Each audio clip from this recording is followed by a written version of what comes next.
Lucky draw और good stuff के शब्द सुनते ही चट्टान के सहारे लेजी अंदाज में टिका हुआ लूफांग अचानक सीधा होकर बैठ गया। क्या सच में यहां इतना तगड़ा फायदा होने वाला था? उसके चेहरे पर एक अजीब सी चमक आ गई थी। लूफांग की आंखों में चमक देखकर चीगवांग एक पल के लिए हैरान रह गया। फिर उसने मुस्कुराते हुए उसके कंधे पर हाथ रख दिया। अरे भाई, मुझे ऐसे देखना बंद करो, चीगवांग ने एक समझदार सीनियर की तरह तसल्ली देते हुए कहा। तुम दोनों का लेवल काफी कम है, ये सारा बवाल तुम्हारे मतलब का नहीं है, बस साइड में रहकर हमारा परफॉर्मेंस देखो। चिंता मत करो, भले ही यहाँ सब खूंखार और ताकतवर हैं, लेकिन सबके सब इज्जतदार लोग हैं। चीगवांग ने लूफांग की तरफ इशारा करते हुए पूरे कॉन्फिडेंस से समझाया। बस थोड़ी देर में तुम दोनों को अपना लेवल 330 और लेवल 420 दिखाना होगा। मैं गारंटी देता हूं, कोई भी इतना बेशर्म नहीं होगा जो तुम दोनों को चैलेंज करने की हिम्मत करे। और अगर कोई इतना गिर गया कि लेवल जानने के बाद भी चैलेंज कर दे तो सीधा मना कर देना, कोई तुम्हें कुछ नहीं कहेगा। उधर कैंप के सेंटर में अलग अलग देशों के नौजवान इलीट्स का जोश देखकर कई टीम लीडर्स आपस में मुस्कुरा रहे थे। जब बच्चे इतने एक्साइटेड हैं तो बड़ों के नाते हमारा भी फर्ज बनता है कि उन्हें फुल सपोर्ट दें। ड्रैगन किंगडम के रिप्रेजेंटेटिव स्याबो ने आगे आकर मुस्कुराते हुए कहा। तो ठीक है, फ्रेंडली मैच है तो रूल्स भी एकदम सिंपल रखते हैं। फ्री चैलेंज, हर किसी को चैलेंज करने का सिर्फ एक मौका मिलेगा, और अगर सामने वाला तैयार ना हो तो वो बिना झिझक मना कर सकता है। शाबो ने चारों तरफ नजर घुमाई और अगली बात छेड़ी। अब बात करते हैं प्राइज की। जो भी ये स्पारिंग मैच जीतेगा उसे मिलेगा एक एक्सपीरियंस बफ चेस्ट, और हारने वाली टीम का लीडर उस चेस्ट का खर्च उठाएगा। क्या ख्याल है? एक्सपीरियंस बफ चेस्ट का नाम सुनते ही लीडर्स के बीच सुगबुगाहट शुरू हो गई। आयरन माउंटेन किंगडम के ओवरलॉर्ड ग्रुप का लीडर, जो काल से भी ज्यादा विशालकाय था, जोर से ठहाका मारकर हंसा। हम हाल ही में एबिस रिफ्ट साफ कर रहे थे, तो ऐसे चेस्ट हमारे पास काफी पड़े हैं, मुझे ये शर्त मंजूर है। बाकी फैक्शंस के लीडर्स ने भी एक एक करके सिर हिलाकर अपनी सहमति दे दी। सबको राजी देखकर स्याबो की मुस्कान और गहरी हो गई और उन्होंने धीरे से एक और शर्त जोड़ दी, ताकि कंपटीशन और भी तगड़ा हो और लोग अपनी लिमिट्स पुश करें। अगर कोई वीकर प्लेयर किसी स्ट्रॉन्गर प्लेयर को हरा देता है, यानी लोअर लेवल वाला हायर लेवल को मात दे दे, तो विनर को एक एक्स्ट्रा एक्सपीरियंस बफ चेस्ट दिया जाएगा। किसी को कोई ऑब्जेक्शन तो नहीं? ये सुनकर सभी लीडर्स ने बेपरवाह अंदाज में हाथ हिला दिया। आखिर एक एक्स्ट्रा चेस्ट से किसका क्या बिगड़ना था? तियनलोंग स्क्वाड की तरफ लूफांग ने तुरंत पास खड़े चीगवांग की तरफ देखा। ची भाई, ये एक्सपीरियंस बफ चेस्ट असल में करता क्या है? चीगवांग ने हाथ बांधे और तसल्ली से समझाने लगा। ये काफी रेयर कंज्यूमेबल आइटम है और इसका यूज सिर्फ लेवल 600 से नीचे वाले प्रोफेशनल्स ही कर सकते हैं। एक बार एक्टिवेट होते ही अगले 24 घंटों के लिए तुम्हारा एक्सपीरियंस गेन सीधे 100% बढ़ जाएगा। चीगवांग की बात पूरी भी नहीं हुई थी कि लूफांग के मुंह से हैरानी भरी आवाज निकली। ये तो वाकई कमाल की चीज है। लूफांग के चेहरे पर गजब का उत्साह था। भले ही उसके पास तियानलोंग ट्रेनिंग कैंप में रैंक 1 का बफ था, लेकिन भला कौन ज्यादा एक्सपीरियंस लेने से मना करता। उसने अपने होंठों पर जीभ फेरी और बुदबुदाया, ऐसे तो मुझे ढेर सारे जमा करने पड़ेंगे। उसकी बड़बड़ाहट सुनकर चीगवांग ने सिर हिलाते हुए उसके कंधे पर फिर थपकी दी। भाई लू, तुम इन सब के बारे में सोचना भी छोड़ दो। चीज अच्छी है पर तुम्हारे किसी काम की नहीं। लेकिन अगर तुम्हें इतना ही शौक है तो मैं अगर जीता तो तुम्हें एक चेस्ट दे दूंगा। वे बात कर ही रहे थे कि ओवरलॉर्ड गैंग का वह विशालकाय लीडर मैदान के बीचों बीच आ धमका। उसकी गूंजती आवाज ने पूरे मैदान को हिलाकर रख दिया। सब लोग बड़े जोश में दिख रहे हैं, तो फिर आग में थोड़ा घी मैं भी डाल देता हूं। उसने अपनी कलाई को हल्का सा झटका दिया। उसकी हथेली में एक चमकदार बीड प्रकट हुई, जिसके अंदर नीले रंग का तेज वॉर्टेक्स घूम रहा था। इस पूरे एक्सचेंज में जो सबसे बेस्ट परफॉर्मेंस देगा, वह राक्षस जैसा आदमी मुस्कुराया। उसे मेरी तरफ से यह गेल बीड एक्स्ट्रा गिफ्ट के तौर पर मिलेगा।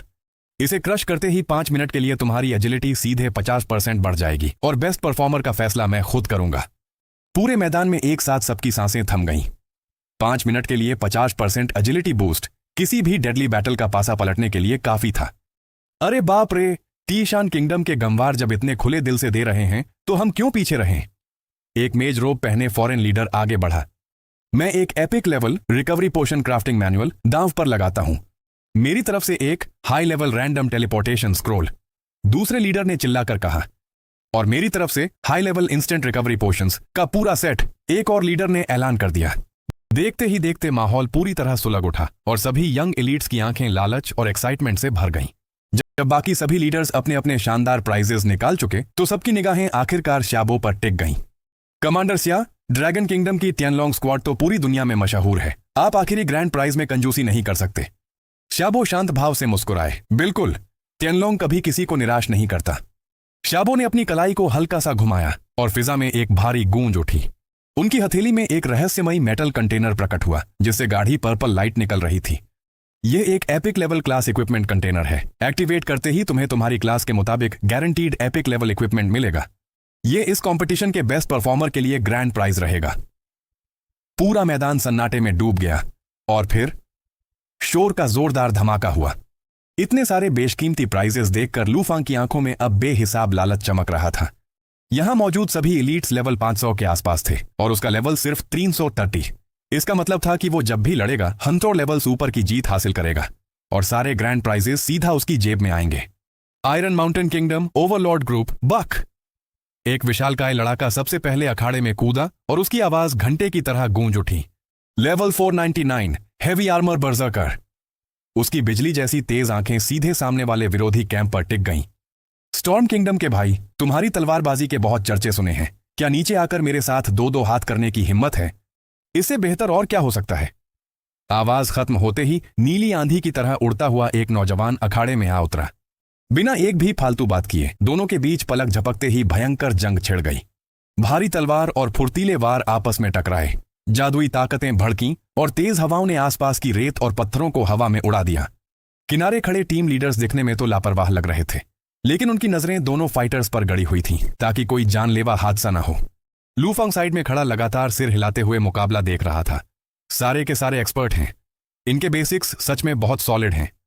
पहला मुकाबला जल्दी ही खत्म हो गया। बक ने अपने भयानक रेजिलियंस के दम पर आखिरी वार झेला और सामने वाले को रिंग से बाहर फेंक दिया। इसके बाद एक के बाद एक कई रोमांचक मुकाबले हुए। हर मैच के साथ मैदान का माहौल और भी ज्यादा गर्म होता जा रहा था। कमाल के स्किल्स और हैरतंगेज कॉम्बोज देखकर दर्शक पूरी तरह मंत्रमुग्ध हो चुके थे। जैसे ही चौथा मुकाबला खत्म हुआ, स्टार आइलैंड किंगडम के कैंप से दो छोटी डैगर्स घुमाता हुआ एक नौजवान धीरे धीरे बाहर निकला। स्टार आइलैंड किंगडम सिंगबिन लेवल 490। उसने चारों तरफ नजर घुमाई और फिर उसकी निगाहें तियानलोंग की तरफ टिक गईं। उसकी आंखें सीधे वही शूकी के बगल में बैठे लूफांग पर जाकर रुक गईं। तियानलोंग के ज्यादातर चेहरे तो जाने पहचाने हैं। शिंगबिन मुस्कुराया और सीधा लूफांग को देखने लगा। लेकिन ये भाई बिल्कुल नया दिखता है। मैंने इसे पहले किसी बड़े इंटरनेशनल ऑपरेशन में कभी नहीं देखा। तुम्हारा लेवल क्या है भाई? क्या मेरे साथ मैदान में उतरने का कोई इरादा है? उसकी बात खत्म होते ही पूरे मैदान की निगाहें शिंगबिन के इशारे के पीछे पीछे लूफांग पर जाकर टिक गईं। वाईशुकी और चीगवांग के माथे पर सिलवटें आ गईं। वे लूफांग की तरफ से चैलेंज को खारिज करने के लिए बोलने ही वाले थे, लेकिन इससे पहले कि वे कुछ कह पाते, लूफांग गजब की फुर्ती से अपनी जगह से उछलकर खड़ा हो गया। उसने सामने खड़े सिंगबिन को देखा और उसके चेहरे पर एक बेहद प्यारी और चमकदार मुस्कान फैल गई। Dragon Kingdom Tianlong Lufang. उसने अपनी पहचान पूरे अदब से दी। लेवल 330, मुझे तुम्हारा चैलेंज मंजूर है। जैसे ही लेवल 330 के शब्द हवा में गूंजे, पल भर पहले तक शोर मचा रहा पूरा कैंप एकदम सन्नाटे में डूब गया। सबके चेहरे ऐसे जम गए मानो उन्होंने दिन दहाड़े कोई भूत देख लिया हो। और फिर पूरे मैदान में एक साथ चीखों और हंगामे का जोरदार धमाका हुआ। क्या बकवास है? लेवल 330? क्या मैंने सही सुना? इसने तो अभी 4th जॉब एडवांसमेंट भी पूरा नहीं किया। ये एक्सप्लोरेशन टीम में घुस कैसे गया? दिमाग खराब है क्या? यहां सबसे फिसड्डी फाइटर भी लेवल 480 का है। ये 330 का नौसिखिया यहां कैसे बैठा है?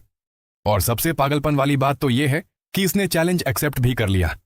सीधे 100 स्टार लेवल्स का फासला। क्या ये लड़का खुदकुशी करने पर तुला है? उधर अखाड़े में खड़ा शिंगबिन तो पूरी तरह सन्न रह गया था। उसका दिमाग चकरा गया था। उसने तो सोचा था कि लूफांग कोई तियानलोंग का छुपा हुआ इक्का होगा, इसलिए वो स्पारिंग के बहाने उसका बैकग्राउंड टटोलना चाहता था। किसे पता था कि सामने सचमुच एक लेवल 330 का नौसिखिया निकल आएगा। अरे भाई, ये तो भारी मिसअंडरस्टैंडिंग हो गई। शिंगबिन दोनों हाथ हिलाते हुए शर्मिंदगी से पीछे हटने लगा। भाई लूफांग, मुझे माफ करना। मुझे सच में नहीं पता था कि तुम्हारा लेवल इतना कम है। मुझे लड़ना पसंद है, पर कमजोरों को सताने की मेरी आदत नहीं है। ये चैलेंज रद्द समझो, मैं कोई दूसरा ओपोनेंट ढूंढ लेता हूं। मजाक थोड़ी चल रहा था। एक 490 लेवल का एलीट अगर 330 वाले से लड़ेगा तो जीतकर भी इज्जत की धज्जियां उड़ जाएंगी, और गलती से अगर चोट लग गई तो तियानलोंग को क्या मुंह दिखाएगा? रुक जाओ। जैसे ही शिंगबिन वापस मुड़ने लगा, लूफांग ने एक कदम आगे बढ़ाया और उसका ऑरा अचानक बेहद तीखा हो गया। माफ करना दोस्त, चैलेंज तुमने दिया था और मैंने एक्सेप्ट कर लिया है। आज का यह मुकाबला होकर ही रहेगा। उसकी आवाज में एक अजीब सा दबदबा था। मैदान में एक बार फिर सबकी सांसें अटक गईं। सब लूफांग को ऐसे घूर रहे थे जैसे वो कोई अजूबा हो। सामने वाला इज्जत से रास्ता दे रहा था और ये खुद चलकर कुल्हाड़ी पर पैर मार रहा था। लूफांग के इस अड़ियल रुख से शिंगबिन बुरी तरह फंस गया और उसके चेहरे का रंग थोड़ा काला पड़ गया। भाई लूफांग, मैं तुम्हारी इज्जत रख रहा हूं। तुम्हारे इस लेवल पर मैं तुम्हें एक हाथ से धूल चटा सकता हूं। मैं सच में ऐसा दाग अपने नाम पर नहीं लगाना चाहता कि मैंने किसी कमजोर पर हाथ उठाया। शिंगबिन की आवाज में गुस्सा साफ था। कमजोर पर हाथ? लूफांग की आंखों में गजब का घमंड और बेखौफ आत्मविश्वास तैर गया। खुद को कुछ ज्यादा मत समझो। अगर असली लड़ाई शुरू हुई ना तो कौन किसको धोएगा ये तो वक्त ही बताएगा। ये सुनते ही पूरे मैदान में आग लग गई। सब दंग रह गए। पागल! ये लड़का बिल्कुल पागल हो चुका था। लेवल 330 का नौसिखिया 490 वाले दिग्गज को कह रहा था कि कौन किसको धोएगा। तियनलोंग कैंप के पीछे चीगवांग ने अखाड़े में खड़े लूफांग को देखा और दर्द से अपना सिर पकड़ लिया। सब बर्बाद हो गया, सब खत्म। चीगवांग दांत पीसते हुए निराशा में बुदबुदाया। मैंने कितनी देर समझाया था कि बीच में मत पड़ना, लेकिन इसने मेरी एक न सुनी। ये लड़का आज तियनलोंग की नाक कटवा कर रहेगा। अखाड़े में माहौल बहुत अजीब हो चुका था। शिंगबिन के होंठ गुस्से और बेबसी से फड़क रहे थे। उसने किनारे खड़े टीम लीडर्स की तरफ मिन्नत भरी नजरों से देखा ताकि कोई बड़ा आकर इस नौटंकी को रोक दे। विभिन्न देशों के लीडर्स ने आपस में नजरें मिलाईं। सब हैरान भी थे और मुस्कुरा भी रहे थे। तभी स्याबो आगे आए। ठीक है, स्याबो ने मुस्कुराते हुए कहा, जब ये एक फ्रेंडली एक्सचेंज है तो रूल्स होते हैं। जब लूफांग ने चैलेंज एक्सेप्ट कर ही लिया है तो फिर मुकाबला होने दो। बस मर्यादा का ध्यान रखना। शिंगबिन के फैक्शन लीडर ने भी हंसते हुए हरी झंडी दे दी। तो फिर लड़ो। लीडर का हुक्म सुनकर शिंगबिन बेबसी से सिर्फ एक ठंडी सांस भर सका। उसने उत्साह से भरे लूफांग की तरफ देखा और थके हुए अंदाज में झुककर प्रणाम किया। भाई लूफांग, फिर गुस्ताखी माफ करना। दोनों धीरे धीरे चलकर खाली मैदान के बीचों बीच आ पहुंचे और एक दूसरे के आमने सामने खड़े हो गए। शिंगबिन ने अपनी डैगर्स को उंगलियों पर नचाते हुए मन ही मन एक प्लान बनाया। थोड़ा धीरे हाथ चलाऊंगा, पहले इसे कुछ वार करने दूंगा, फिर 2-4 हाथ दिखाकर आराम से रिंग से बाहर धकेल दूंगा। उधर बाहर खड़े लोग आपस में फुसफुसा रहे थे। ये तो पूरी तरह एक तरफा मुकाबला है, कोई सस्पेंस ही नहीं बचा। मुझे तो ये समझ नहीं आ रहा कि तियनलोंग ने इतने बड़े ऑपरेशन में लेवल 330 वाले को भेजा ही क्यों। शायद इसके पास कोई नॉन कॉम्बैट टैलेंट होगा, जैसे पजल सॉल्व करना या एंशिएंट टेक्स्ट्स पढ़ना। लेकिन चाहे जो भी हो, लड़का जरूरत से ज्यादा घमंडी है। तियनलोंग की तरफ वेई शुकी ने अपने चश्मे को थोड़ा ऊपर खिसकाया और पास ही हाथ बांधे खड़े जो चेंगयू की ओर देखा, जो बड़े मजे से यह नजारा देख रहा था। चेंगयू, तुम और लूफांग साथ में ट्रेनिंग कैंप से निकले हो? वेई शुकी ने उत्सुकता से पूछा। तुम्हें क्या लगता है वो शिंगबिन के सामने कितनी देर टिक पाएगा? यह सवाल सुनते ही जो चेंगयू के होंठों पर एक रहस्यमयी मुस्कान तैर गई। कितनी देर टिक पाएगा? हे, जैसा लूफांग ने कहा, इस जंग का नतीजा पहले से तय नहीं है। ये सुनते ही आसपास के तियनलोंग मेंबर्स हैरान रह गए और अविश्वास भरी नजरों से चेंगयू को देखने लगे। चेंगयू, तुम अभी बहुत नासमझ हो। चीगवांग ने माथा पकड़ते हुए बेबसी से सिर हिलाया। तुम ट्रेनिंग कैंप में बहुत लंबे वक्त से बंद थे, इसलिए तुम्हें बाहर की दुनिया की असली ताकत का कोई अंदाजा नहीं है। यहां खड़े लोग लाशों के पहाड़ों और खून के दरिया पार करके आए हैं। इनका कॉम्बैट एक्सपीरियंस कैंप के लड़कों से कोसों आगे है। 160 लेवल्स का इतना भारी फासला, अगर लूफांग 10 सेकंड भी बिना हारे टिक गया तो वो किसी चमत्कार से कम नहीं होगा। आसपास के बाकी साथी भी सिर हिलाकर चीगवांग की बात का समर्थन करने लगे। सबके कॉन्फिडेंट चेहरों को देखकर जो चेंगयू ने कोई बहस नहीं की, बस कंधे उचका दिए। तो फिर देखते रहो। दूसरी तरफ लीडर्स के घेरे में बैठे दूसरे देशों के कमांडर भी श्याबो को हैरानी से देख रहे थे। पुराने दोस्त सिया, तुम्हारी तियनलोंग टीम ने इस बार गजब का सरप्राइज निकाला है। आयरन माउंटेन के विशालकाय लीडर ने हंसते हुए मजाक उड़ाया। आखिर एक 330 लेवल का बच्चा इस खतरनाक टीम में अपनी जगह कैसे बना पाया? श्याबो ने अपनी दाढ़ी पर हाथ फेरा और उनके चेहरे पर एक गहरी रहस्यमयी मुस्कान खिल उठी। हम तियनलोंग वालों की अपनी अलग प्लानिंग होती है। श्याबो ने मैदान में खड़े उस दुबले पतले लड़के को देखते हुए कहा। सच तो यह था कि श्याबो ने भी लूफांग को कभी लड़ते नहीं देखा था, बस उसकी फाइल में दर्ज कारनामों को पढ़ा था। उन्हें पता था कि इस लड़के में अपनी औकात से कहीं ज्यादा बड़े लेवल के दुश्मनों को धूल चटाने की अजीब ताकत है। जल्दबाजी में कोई राय मत बनाइए, श्याबो ने धीमे स्वर में कहा। हो सकता है ये लड़का थोड़ी देर में सबको एक बहुत बड़ा झटका दे दे। मैदान के बीच शिंगबिन ने अपने दोनों हाथ पीठ के पीछे बांध लिए और एक महान सीनियर की तरह सीना तानकर खड़ा हो गया। भाई लूफांग, शिंगबिन ने अपना गला साफ किया और जोर से बोला ताकि सब सुन सकें। हमारे लेवल्स में जमीन आसमान का फर्क है, इसलिए मैं तुम्हारा कोई नाजायज फायदा नहीं उठाना चाहता। चलो, मैं तुम्हें पहले 3 मूव्स देता हूं। इन 3 मूव्स के अंदर मैं बिल्कुल भी पलटवार नहीं करूंगा, और तो और अगर मैं अपनी जगह से डॉज करके हटा तो मैं खुद को हारा हुआ मान लूंगा। क्या बोलते हो? शिंगबिन मन ही मन लड्डू फोड़ रहा था। जीतने के बाद इज्जत भी बचेगी और नए लड़कों को मौका देने का नाम भी होगा। उसकी ये बात सुनते ही लूफांग के चेहरे का रंग थोड़ा अजीब हो गया। 3 मूव्स दोगे और डॉज भी नहीं करोगे? लूफांग ने भौहें चढ़ाते हुए पूछा। क्या तुम सच में श्योर हो? बिल्कुल श्योर हूं। शिंगबिन दिल खोलकर हंसा और उसने लूफांग को हाथ से इशारा किया। आ जाओ भाई लूफांग, अपना सबसे भारी अटैक चलाओ। बिल्कुल मत हिचकिचाना, जो ताकत है सब झोंक दो। चलो ठीक है, लूफांग ने कोई नखरा नहीं किया। तो फिर मैं आ रहा हूं। उसने अपनी कलाई को हल्का सा झटका दिया। Spending money like water. हवा में एक भारी गूंज उठी और लू फंग की हथेली में अंधी कर देने वाली सुनहरी रोशनी एक दहकते हुए उल्का पिंड में बदल गई। वह गोल्डन मीटियोर पलक झपकते ही सामने खड़े सिंगबिन की तरफ काल बनकर लपका। जैसे ही वह सुनहरी रोशनी लू फांग के हाथ से छूटी, आराम से खड़े सिंगबिन की रीढ़ में अचानक एक बर्फीली सिहरन दौड़ गई। एक भयानक खौफ, मानो किसी ने बिजली का नंगा तार उसकी रूह से छू दिया हो, पूरे बदन में फैल गया। खतरा, जानलेवा खतरा। उसकी छठी इंद्री पागलों की तरह चीख रही थी कि इस मामूली सी दिखने वाली रोशनी में उसे चीर कर रख देने वाली विनाशकारी ताकत छुपी है। उसका शरीर खुद ब खुद साइड में छलांग लगाने के लिए मचल उठा, लेकिन कदम बढ़ाने से ठीक एक पल पहले उसके अपने ही डींग हाँकने वाले शब्द गले का फंदा बनकर उसके पैरों को जमीन में कील की तरह गाड़ गए। धिक्कार है, मैंने बहुत बड़ी लापरवाही कर दी। शिंगबिन मन ही मन पागलों की तरह खुद को कोसने लगा। अब पीछे हटने का कोई रास्ता नहीं था। सैकड़ों आंखें देख रही थीं। अगर वो हटा तो दुनिया को क्या मुंह दिखाएगा। पलक झपकते ही शिंगबिन ने दांत भींचे और अपने सीने के आगे तेजी से हाथ के सील्स बना डाले। Nebula barrier. एक गहरा तारों की चमक से भरा जादुई शील्ड उसके आगे दीवार बनकर खड़ा हो गया। दर्शक दीर्घा में बैठे स्टार आइलैंड के कुछ साथी यह देखकर शर्म से अपना मुंह छिपाने लगे। लानत है, शिंगबिन इतना बेशर्म कब से हो गया। एक 330 लेवल के बच्चे के सामने अपनी सबसे तगड़ी डिफेंसिव स्किल निकाल ली। लेकिन भीड़ में कुछ ऐसे माहिर सूरमा भी थे जिनकी पैनी नजरों ने हवा को चीरती उस सुनहरी रोशनी का असली खौफ भांप लिया था। कुछ तो गड़बड़ है। आयरन माउंटेन के काल ने माथे पर बल डालते हुए कहा, इस लड़के का स्किल इतना भयानक कैसे हो सकता है। सब अपनी अपनी सोच में डूबे ही थे कि हवा में वह सुनहरी उल्का सीधे नेबुला बैरियर से जा टकराई। कोई जोरदार धमाका नहीं हुआ, न ही जादुई ताकतों के बीच कोई खींचतान देखने को मिली। वह सुनहरी रोशनी ऐसे पार निकल गई मानो सामने कोई ढाल नहीं, सिर्फ खाली हवा हो। नेबुला बैरियर को बिना किसी रुकावट के उसने चीर डाला। नेबुला बैरियर जरा सा भी डिफेंस पैदा नहीं कर सका। क्या? उस पल शिंगबिन का दिमाग पूरी तरह सुन्न हो गया। शील्ड को पूरी तरह नजरअंदाज कर दिया। ये एक ट्रू डैमेज स्किल है।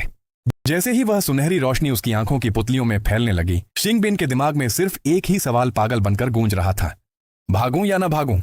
अगर नहीं भागा तो सीधा जानलेवा घाव लगेगा और हड्डियां टूट जाएंगी, और अगर भागा तो पूरी दुनिया के सामने थू थू होगी। इज्जत या अपनी सलामती, सिर्फ एक ही चीज चुनी जा सकती थी। शिंगबिन भीतर से चीख उठा, लेकिन आखिरकार उसके घमंड और फौजी इज्जत ने उसे वार झेलने पर मजबूर कर दिया। उसने दांत भींचकर अपनी बाहें सीने के आगे अड्डा दी, और तभी धड़ाक! मैदान के बीच एक भारी दांत पीस देने वाला धमाका गूंज उठा। शिंगबिन के सीने पर सुनहरी रोशनी फट पड़ी और उसके मुंह से खून का फव्वारा छूट गया। उसके पैर जमीन से उखड़ गए और वो किसी टूटी पतंग की तरह हवा में दर्जनों मीटर पीछे जा फेंका गया। मैदान के किनारे वह जमीन पर बुरी तरह टकराया और दर्जनों बार लुढ़कने के बाद जाकर रुका। पूरा मजमा फटी आंखों से, मुंह खोले, खून से लथपथ पड़े शिंगबिन को देखता ही रह गया। मैदान के बीच खड़ा लू फांग भी अपनी आंखें बड़ी किए बिना नहीं रह सका।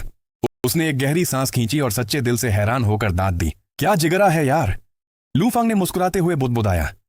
मेरे पूरे करियर में उन बिना दिमाग वाले मॉन्स्टर्स के अलावा यह पहला इंसान है जिसने सीधे अपने नंगे बदन पर मेरा पैसा झेला है। अगले ही पल पूरे मैदान में चीख पुकार और अफरा तफरी का जोरदार धमाका हुआ। बाप रे बाप, ये मैंने अभी अभी क्या देख लिया। उस लड़के की स्किल ने शिंगबिन के नेबुला बैरियर को पूरी तरह नजरअंदाज कर दिया। ये रियल डैमेज है, पक्का ये ट्रू डैमेज मैकेनिक है। लेवल 330 का एक नौसिखिया और उसके पास ट्रू डैमेज स्किल, ये नामुमकिन है। पूरे कैंप के एलीट सैनिकों में खलबली मच चुकी थी। ट्रू डैमेज वो गॉड लेवल ताकत थी जिसका सपना हर फाइटर देखता था। यहां मौजूद लेवल 500 के धुरंधरों ने भी आज तक ट्रू डैमेज का नाम सिर्फ किस्सों में ही सुना था। अब समझ आया, तभी तो टियानलोंग ने इतने बड़े मिशन पर इस लड़के को भेजने का रिस्क लिया। ये लड़का कोई आम फाइटर नहीं बल्कि ट्रू डैमेज चलाने वाला जीता जागता मॉन्स्टर है। मैदान के बीच धीरे धीरे धूल और धुआं छंटने लगा। शिंगबिन ने जमीन पर हाथ टिकाए और खून से लथपथ फटी हुई गुड़िया की तरह कांपते हुए दोबारा खड़ा होने की कोशिश करने लगा। उसकी हालत बेहद खस्ता थी।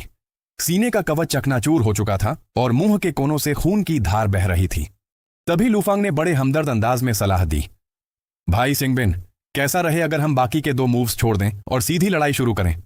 बकवास बंद करो। शिंगबिन ने खून का घूंट थूका और गर्दन अकड़ाकर आंखें तरेरते हुए दहाड़ा। मैं शिंगबिन अपनी जुबान का पक्का हूं, जो कह दिया सो कह दिया। 3 मूव्स का वादा किया था तो पूरे 3 झलूंगा, एक भी कम नहीं। फालतू बातें मत बनाओ, चलो अगला वार करो। उसकी आवाज जितनी बुलंद थी, अंदर से वो उतना ही नफा नुकसान तौल रहा था। पहला वार सहने के बाद उसके फेफड़े और आंतें हिल चुकी थीं, लेकिन उसका पक्का मानना था कि शील्ड चीरने वाली इतनी भयानक ट्रू डैमेज स्किल का कूलडाउन बहुत लंबा होना चाहिए। ये पक्का इसका सबसे बड़ा ट्रुप का इक्का था, सिर्फ रौब जमाने के लिए। उसने मन ही मन सोचा, जब मैंने सबसे खतरनाक पहला वार झेल लिया तो अब ये मेरा क्या बिगाड़ लेगा, ज्यादा से ज्यादा कोई मामूली स्किल। शिंगबिन का यह निडर अंदाज देखकर लू फांग एक बार फिर दिल से कायल हो गया। वाह भाई, तुम सच में अपनी जुबान के पक्के मर्द हो। लू फांग ने थम्सअप करते हुए तारीफ की। जब तुमने इतना कह ही दिया है तो ये रहा दूसरा move, spending money like water. हवा में वही जानी पहचानी गूंज उठी और ठीक पहले जैसी सुनहरी उल्का लू फांग की हथेली में चमक उठी। वही सुनहरी चमक और वही हवा को चीरती आवाज सुनते ही शिंगबिन के चेहरे का रंग उड़ गया। उसकी आंखों की पुतलियां सुई की नोक जैसी सिकुड़ गईं और आंखें फटी की फटी रह गईं। अरे बाप रे, ये इसे दोबारा चला सकता है। इतने खतरनाक ट्रू डैमेज का कूलडाउन इतना छोटा कैसे हो सकता है। जैसे ही वह सुनहरी रोशनी दोबारा उसकी तरफ लपकी, शिंगबिन के दिमाग में सिर्फ एक ही शब्द गूंजा, भागो। उसका पूरा शरीर छलांग लगाने के लिए चीख रहा था, लेकिन उसके पैर जमीन में लोहे की तरह जकड़े हुए थे। भाग नहीं सकता, अगर हटा तो जिंदा रहते हुए भी मर जाऊंगा। धड़ाक, मैदान में एक बार फिर हड्डियों को कंपा देने वाला धमाका हुआ। शिंगबिन के मुंह से खून का फव्वारा छूटा और वह हवा में एक दर्दनाक चाप बनाते हुए दूर जा गिरा। इस बार वह सीधे 100 मीटर दूर जाकर दर्शकों के कदमों के पास गिरा, जिससे जमीन में एक गहरा गड्ढा बन गया। पूरे मैदान में एक साथ सांसें थमने की आवाज गूंज उठी। ये ट्रू डैमेज स्किल्स को बिना किसी रुकावट के लगातार चला सकता है? ये कोई तुक नहीं बनता। तियनलोंग को ऐसा मॉन्स्टर कहां से मिला? जो लोग पहले मजाक उड़ाने का इंतजार कर रहे थे, वे अब लू फांग को खौफ से देख रहे थे, मानो वो कोई 330 लेवल का लड़का नहीं बल्कि चलता फिरता ट्रू डैमेज का तोपखाना हो। उस गड्ढे में शिंगबिन की उंगलियां 2 बार फड़कीं और फिर सबके होश उड़ाते हुए उसने जमीन में उंगलियां गड़ाईं और तीसरी बार घिसटते हुए उठने लगा। उसका पूरा बदन खून से लाल था, पैर नूडल्स की तरह कांप रहे थे और आंखों के आगे अंधेरा छाने लगा था। फिर भी उसने खून से भरे दांत भींचे और लड़खड़ाते हुए लू फांग की तरफ अपना कांपता हाथ उठाया। अभी एक आखिरी मूव बाकी है, आ जाओ। मैदान के बीच खड़े लू फांग ने एक गहरी सांस ली और उसका चेहरा पूरी तरह गंभीर हो गया। यह सच में एक सच्चा योद्धा था। इस दिलेर फाइटर की इज्जत रखने के लिए लू फांग ने सिर हिलाया और कलाई घुमाई। तीसरी बार उसकी हथेली में सुनहरी रोशनी दहकने लगी। तभी हवा में एक जोरदार चीख गूंजी, बस करो, रुक जाओ। शिंगबिन का टीम लीडर बिजली की रफ्तार से बीच में कूदा और उसने शिंगबिन को अपने पीछे छुपा लिया।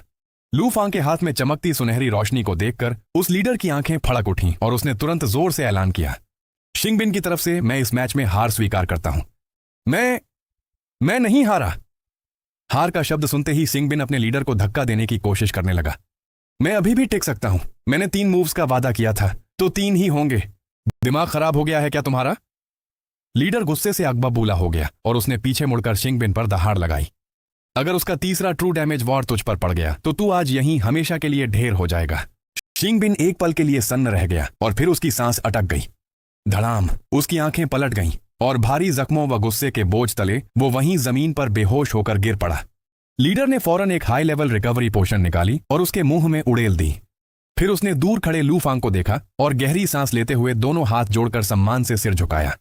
तियनलोंग सच में अपने नाम के काबिल है। तुम्हारा हुनर लाजवाब है। ये लड़का हारना ही डिजर्व करता था।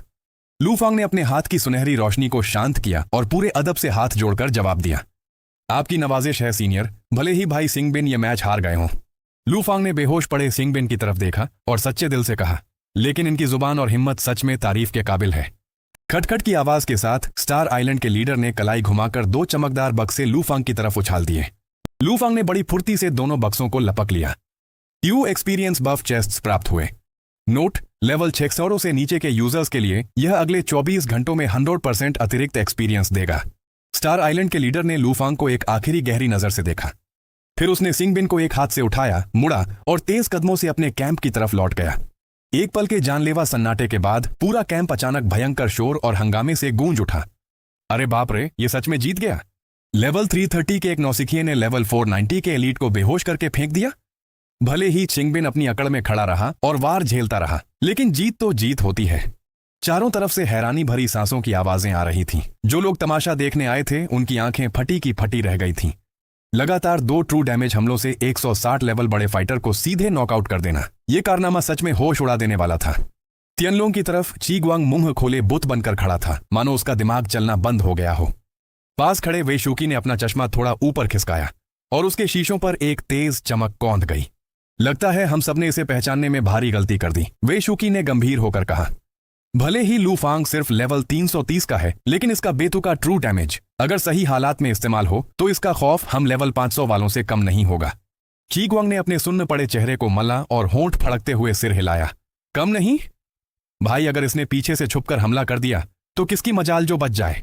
मैदान के किनारे लीडर्स एरिया में शाबो 2 बक्से हाथ में लिए लौट रहे लू फांग को देख रहे थे और उनकी आंखों में हैरानी भरी चमक थी।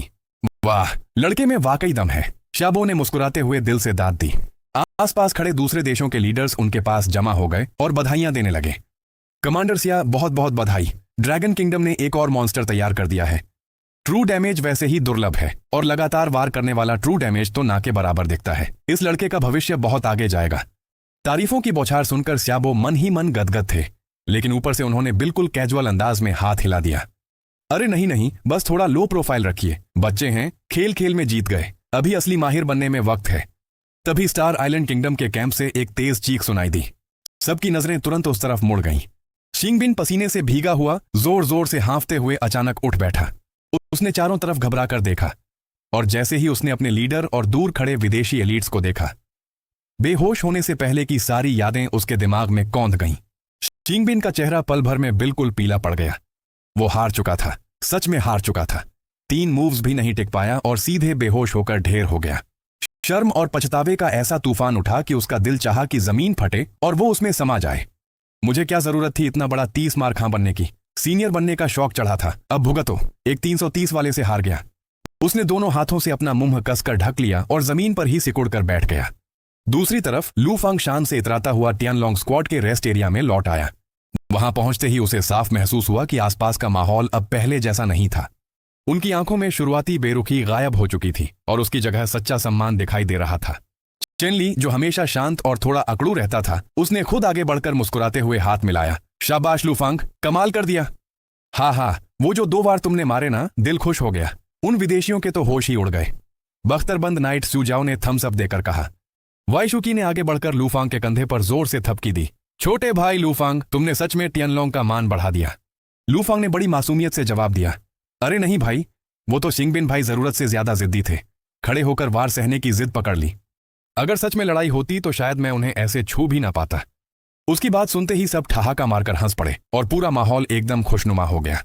लाइन के पीछे खड़े जो चंगयू ने सबको लू फांग को घेरते देखा तो उसकी आंखों में साफ जलन झलक उठी।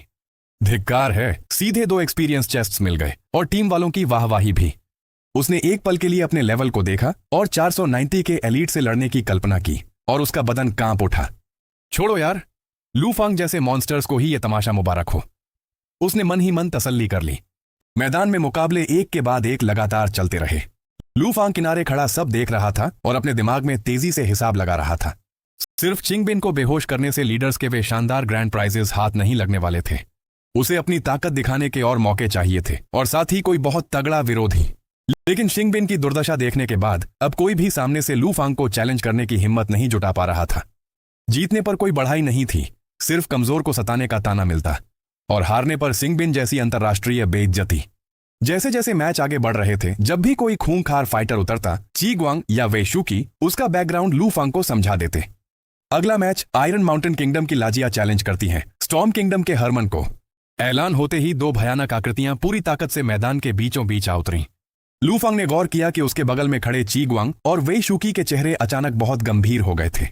लू फांग ने उत्सुक होकर पूछा, ची भाई, क्या ये दोनों सच में बहुत ताकतवर हैं? ची गुआंग ने भारी मन से सिर हिलाया।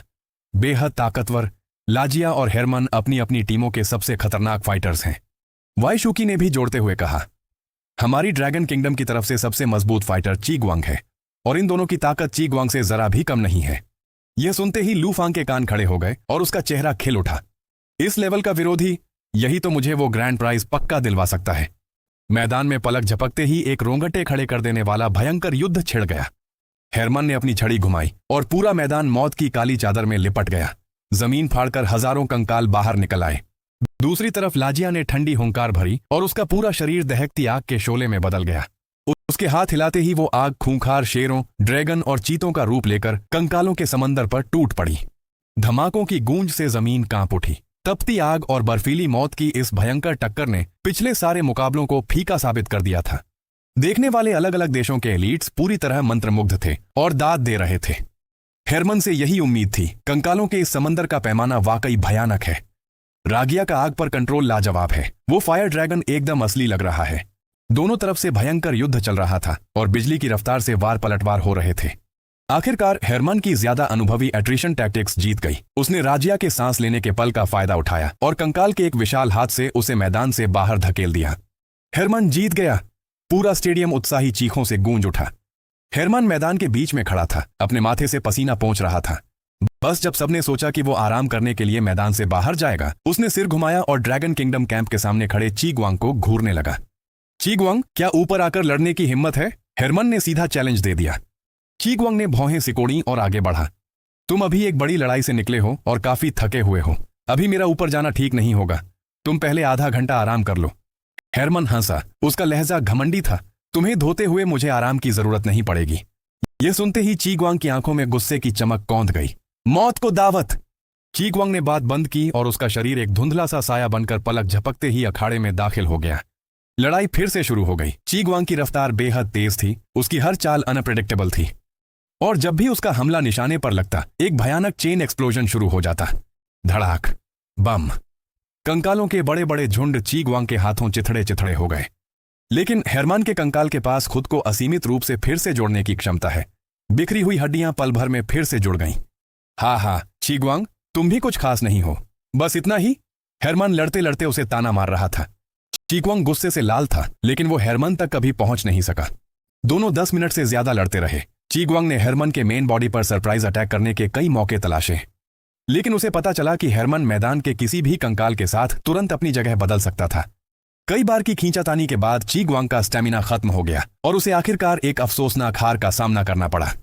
हेरमन लगातार 2 गेम जीत गया। पूरा अखाड़ा जयकारों से गूंज उठा।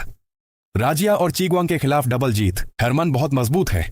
ऐसा लगता है कि चारों देशों में सबसे मजबूत का खिताब हेरमन को जाता है। भीड़ में से किसी ने पहेली सुलझाते हुए रास्ता साफ किया। 1 मिनट, स्टार आइलैंड किंगडम का एरन अभी तक खेला ही नहीं है। क्या वो भी काफी अच्छा नहीं है? फौरन किसी जानकर ने फुसफुसाकर सफाई दी।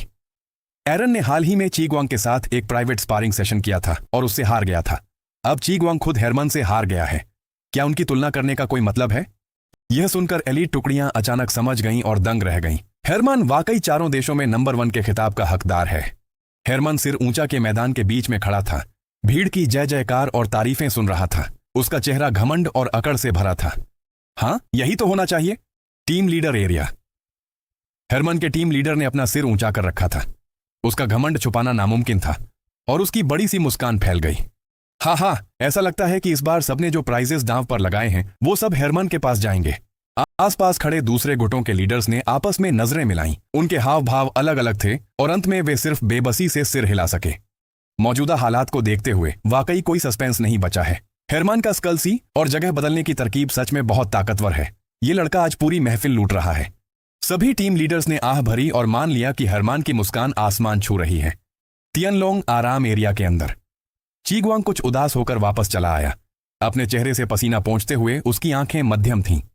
वाईशुकी तुरंत आगे बढ़ा, उसके कंधे पर जोर से हाथ रखा और चिंता जताते हुए कहा, पुराने दोस्त, तुमने अपनी तरफ से पूरी कोशिश की।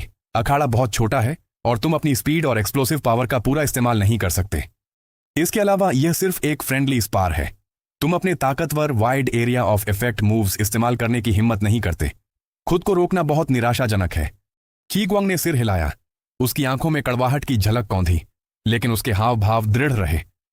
हार तो हार है, बहाने बनाने की कोई जरूरत नहीं है। मेरे पास ट्रुप का पत्ता होना बेकार है।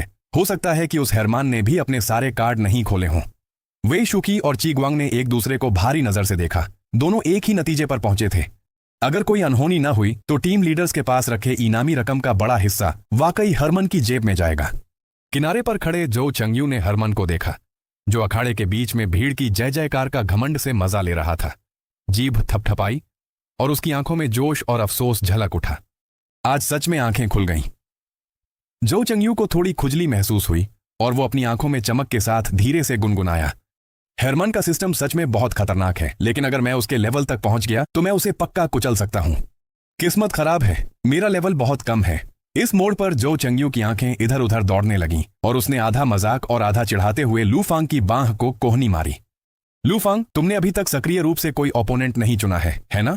कैसा रहे अगर तुम ऊपर जाओ और इस सो कॉल्ड चारों देशों के नंबर 1 से मिलो?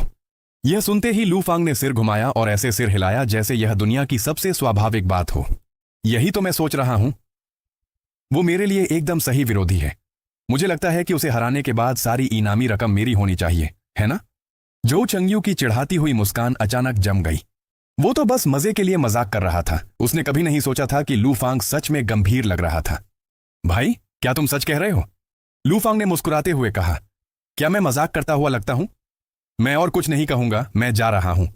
चीगवांग और वै शुकी, जो अभी भी इनामी रकम पर आहें भर रहे थे, उन्होंने भी लूफांग और जो चंग्यू की बातचीत सुनी।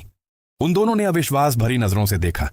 नहीं, लूफांग ने सिर्फ शिंगबिन को हराया है और वो अभी से हवा में उड़ने लगा। वे दोनों मुड़े, उन्हें रोकने के लिए तैयार थे, लेकिन इससे पहले कि वे बोल पाते, लूफांग जेब में हाथ डाले मैदान के बीच की ओर बढ़ गया।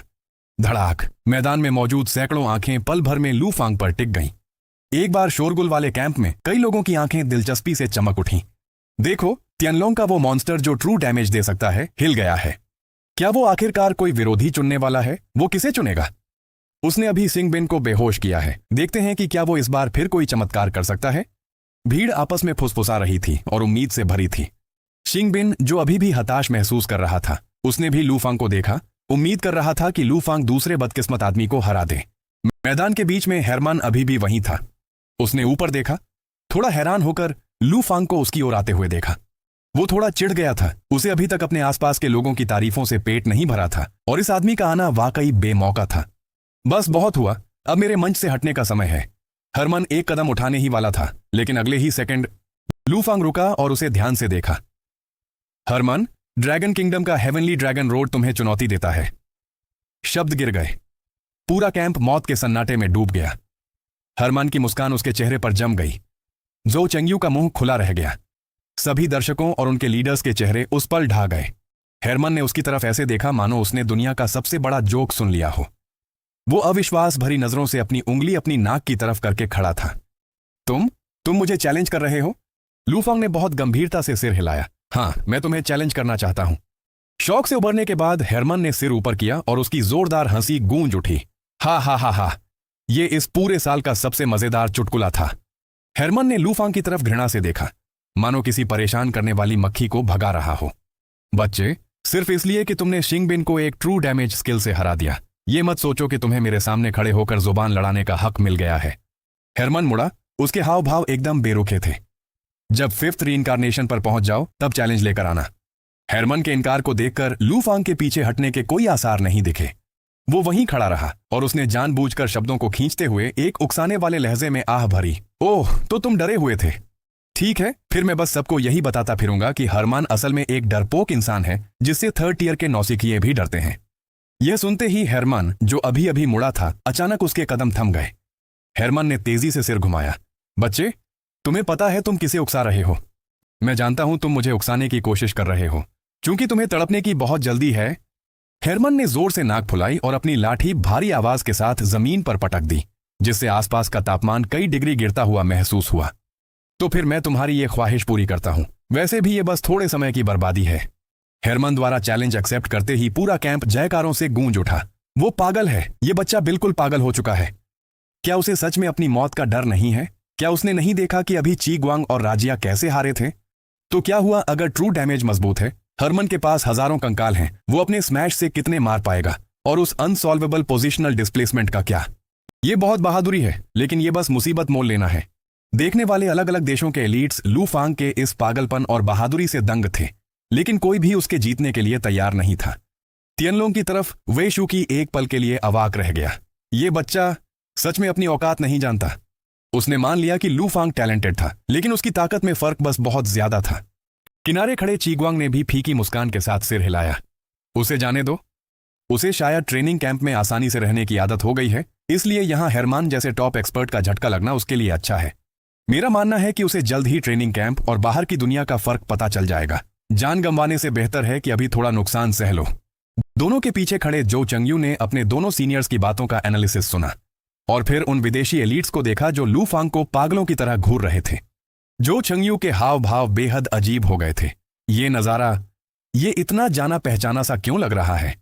जो चंगयू ने अपनी ठुड्डी सहलाई और टियानलोंग ट्रेनिंग कैंप में लूफांग के चैलेंज करने का नजारा उसके दिमाग में खुद ब खुद ताजा हो गया। उस वक्त ऐसा लग रहा था कि हमारे आसपास के ट्रेनीज और इंस्ट्रक्टर्स का भी बिल्कुल ऐसा ही रिएक्शन था, है ना? फिर क्या हुआ? फिर वो पूरी तरह बेइज्जत हो गया, जिससे विरोधी की शोहरत और बढ़ गई। टस्क टस्क लीडर्स एरिया में भी चर्चा जोरों पर थी। हा, लाओसिया, तुम्हारी टियानलोंग टीम के इस छोटे से लड़के में दम तो है।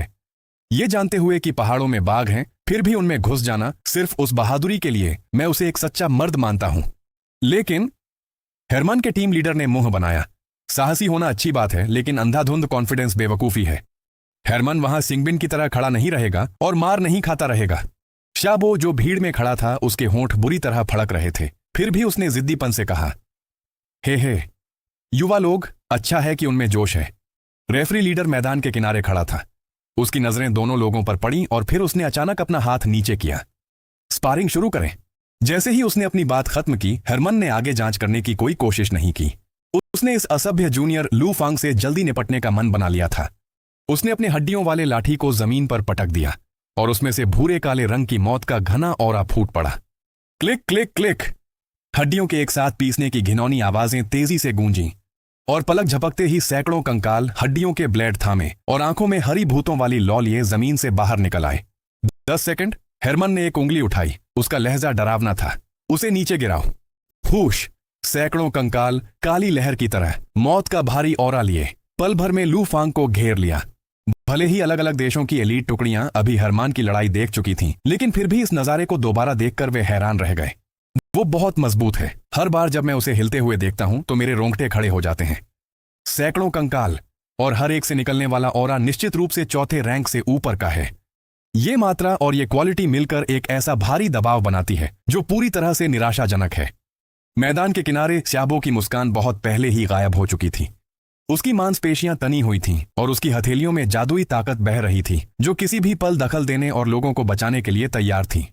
हर दिशा से हमला करने वाले कंकालों की फौज का सामना करते हुए लूफांग खड़ा रहा। न तो वो पीछे हटा और न ही उसने बचने की कोशिश की। उसने अपनी कलाई घुमाई और उसकी हथेली में एक चमकदार सुनहरी रोशनी तेजी से समा गई। Spending money like water.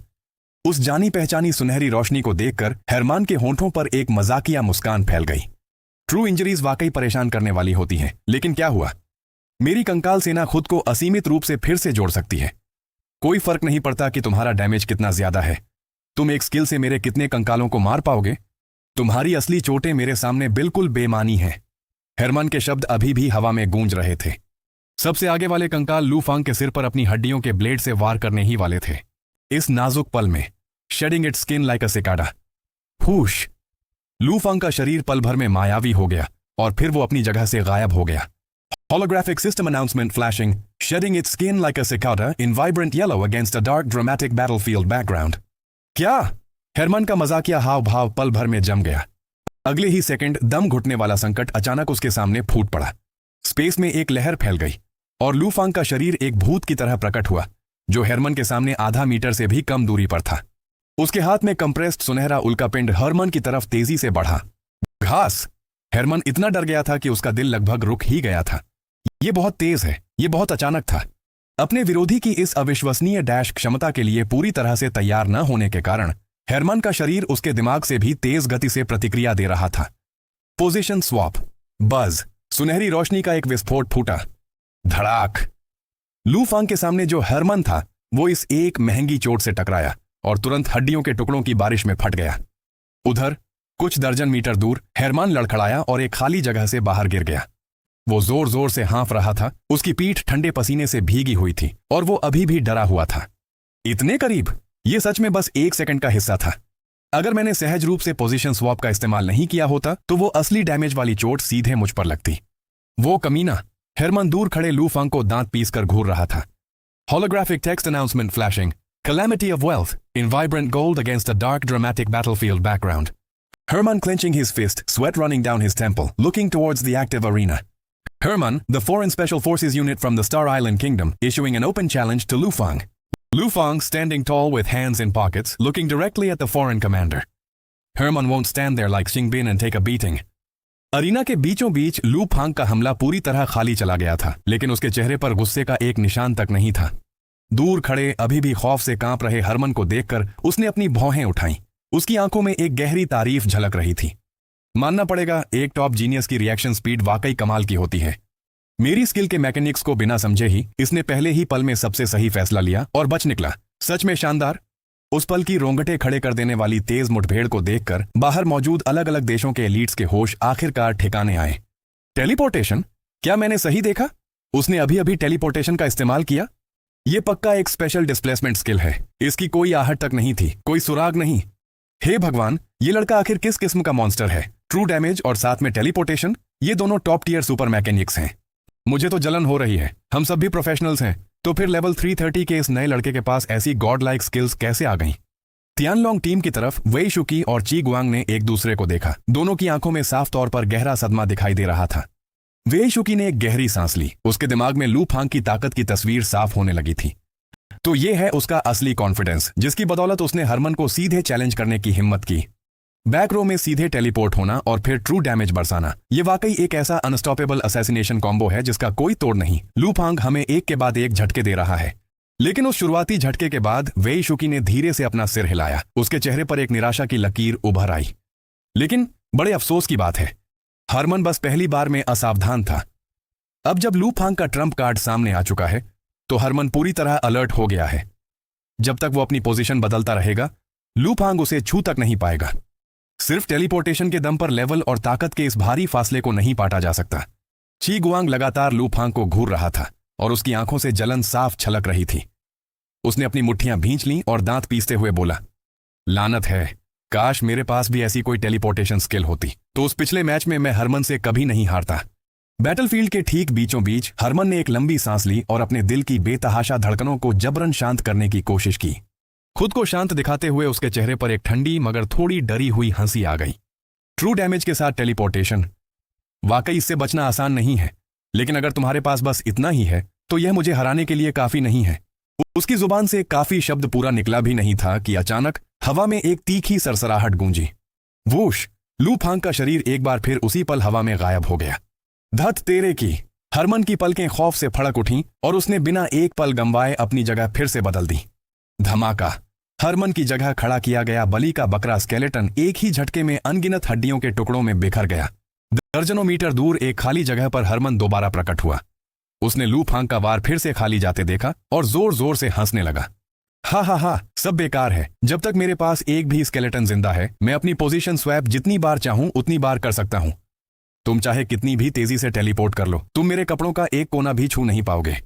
इतना कहते ही हरमन ने अपने बोन स्टाफ को पूरी ताकत से नीचे की तरफ लहराया। मार डालो इसे! Boom boom boom! कमांड मिलते ही सैकड़ों हाई लेवल स्केलेटन्स ने एक साथ अपनी भयानक स्किल्स छोड़ दी। हड्डियों के तीखे नुकीले तीर, नीली भूतियां आग और मौत की डार्क एनर्जी आपस में मिलकर एक जानलेवा जाल बन गई, जो सीधे लू फांग की तरफ टूट पड़ी। इतने बड़े हमले के सामने भी लू फांग के माथे पर एक शिकन तक नहीं आई। उसने पलक झपकाए बिना अपनी स्किल एक्टिवेट की। Shielding it's skin like a cicada. Whoosh! उसका वजूद तीसरी बार हवा में पलक झपकते ही गायब हो गया। सारे विनाशकारी हमले खाली जमीन पर जा गिरे, जिससे उस जगह पर रोंगटे खड़े कर देने वाले गहरे गड्ढे बन गए और पूरा अरीना कांप उठा। लू फांग को इतनी आसानी से पूरे हमले से बचते देख हरमन के चेहरे की हंसी धीरे धीरे जम सी गई।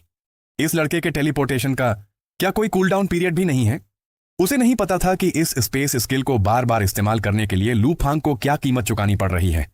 लेकिन जब तक लू फांग इसे इस्तेमाल कर सकता था, यह लड़ाई बराबरी पर अटकी रहने वाली थी। लू फांग हरमन पर वार नहीं कर पा रहा था, लेकिन हरमन की पूरी स्केलेटन आर्मी लू फांग की परछाई तक को छूने में नाकाम थी। चलो देखते हैं कि आखिर कौन ज्यादा देर तक टिक पाता है। हरमन ने मन ही मन अपने दांत भींचे। मैदान के बाहर खड़े दर्शक पूरी तरह हक्के बक्के रह गए थे। किसी को अपनी आंखों पर यकीन नहीं हो रहा था। बाप रे, टेलीपोर्टेशन को इतनी तेजी से लगातार इस्तेमाल किया जा सकता है। लानत है, ट्रू डैमेज को बार बार इस्तेमाल करना एक बात है, लेकिन टेलीपोर्टेशन जैसी गॉड टियर स्किल का कोई कूल डाउन ना होना, ये लड़का आखिर किस मिट्टी का बना है? तियानलोंग की तरफ वेई शुकी का चेहरा गहरे अचरज से भरा हुआ था। यकीन करना मुश्किल है कि यह ताकत एक थर्ड टियर प्रोफेशनल दिखा रहा है। लू फांग का रॉ लेवल भले ही हरमन से कम हो, लेकिन इन खौफनाक मैकेनिक्स के दम पर जब तक उसके पास स्किल्स हैं, वो अजेय है। पास ही खड़ा ची गुआंग बार बार सिर हिला रहा था और लू फांग को ऐसे देख रहा था जैसे कोई नायाब खजाना मिल गया हो। कोई ताज्जुब नहीं कि इस लड़के ने ट्रेनिंग कैंप के जीनियस लीडर बोर्ड में पहला मुकाम हासिल किया था। ची गुआंग ने मुड़कर जो चेंग्यू से पूछा, चेंग्यू, जब तुम्हारी इससे फाइट हुई थी तब तुम इसके इसी अजीब कॉम्बो से तो नहीं हार गए थे? जो चेंग्यू के होंठ अपने आप फड़क उठे। उसके चेहरे पर एक लाचार सी मुस्कान तैर गई। सीनियर ची, आप लू फांग को कम आंक रहे हैं। उसके तरीके इससे कहीं ज्यादा खतरनाक हैं। ये सब कुछ नहीं है?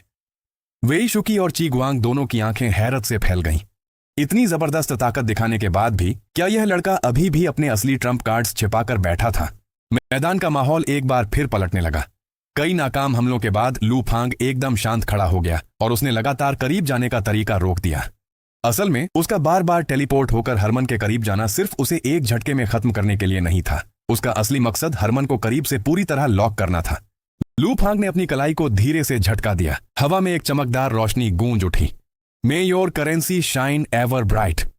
एक तीखी सीटी जैसी आवाज के साथ सोने का सिक्का रोशनी की एक लकीर बनकर हरमन की तरफ हवा चीरता हुआ लपका। सिक्का छूटते ही हरमन का दिल जोर से धड़का। उसे लगा जैसे किसी अदृश्य फंदे ने उसे चारों तरफ से जकड़ लिया हो। फिर से वही। हरमन ने बिना देर किए पास खड़े स्केलेटन के साथ अपनी जगह बदल ली। लेकिन जैसे ही वो नई जगह पर दिखा, सीधे आ रहा सिक्का हवा में अचानक 90 डिग्री का अजीब मोड़ लेकर फिर उसके पीछे लपक पड़ा। ये क्या बकवास है?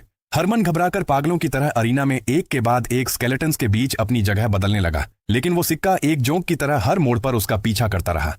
मैदान के किनारे खड़े जो चेंग्यू ने हरमन को सिर पकड़कर भागते देखा और उलझन में अपनी भौहें सिकोड़ लीं। अजीब बात है, ये स्किल लॉक तो कर लेती है, पर इसका डैमेज इतना कमजोर है कि हरमन का डिफेंस भी नहीं टूटेगा। फिर लू फांग ने यह क्यों किया? हवा में लगातार मुड़ते और रफ्तार पकड़ते हुए उस सोने के सिक्के ने एक रोंगटे खड़े कर देने वाली गति हासिल कर ली थी। वह सिक्का अब रोशनी की एक ऐसी सुनहरी किरण में बदल चुका था जिसे नंगी आंखों से देख पाना लगभग नामुमकिन था। लानत है!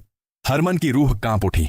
सिक्के की रफ्तार इतनी तेज थी कि उसे अपनी पोजीशन बदलने वाली स्किल एक्टिवेट करने का एक पल का भी वक्त नहीं मिला।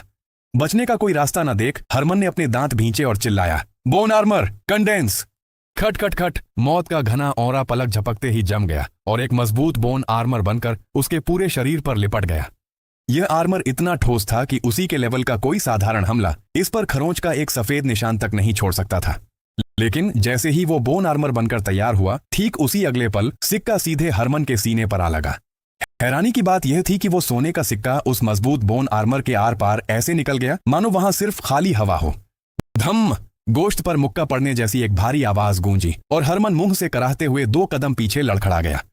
उसने नीचे देखा और अपने पूरी तरह सलामत बोन आर्मर को अविश्वास से घूरने लगा।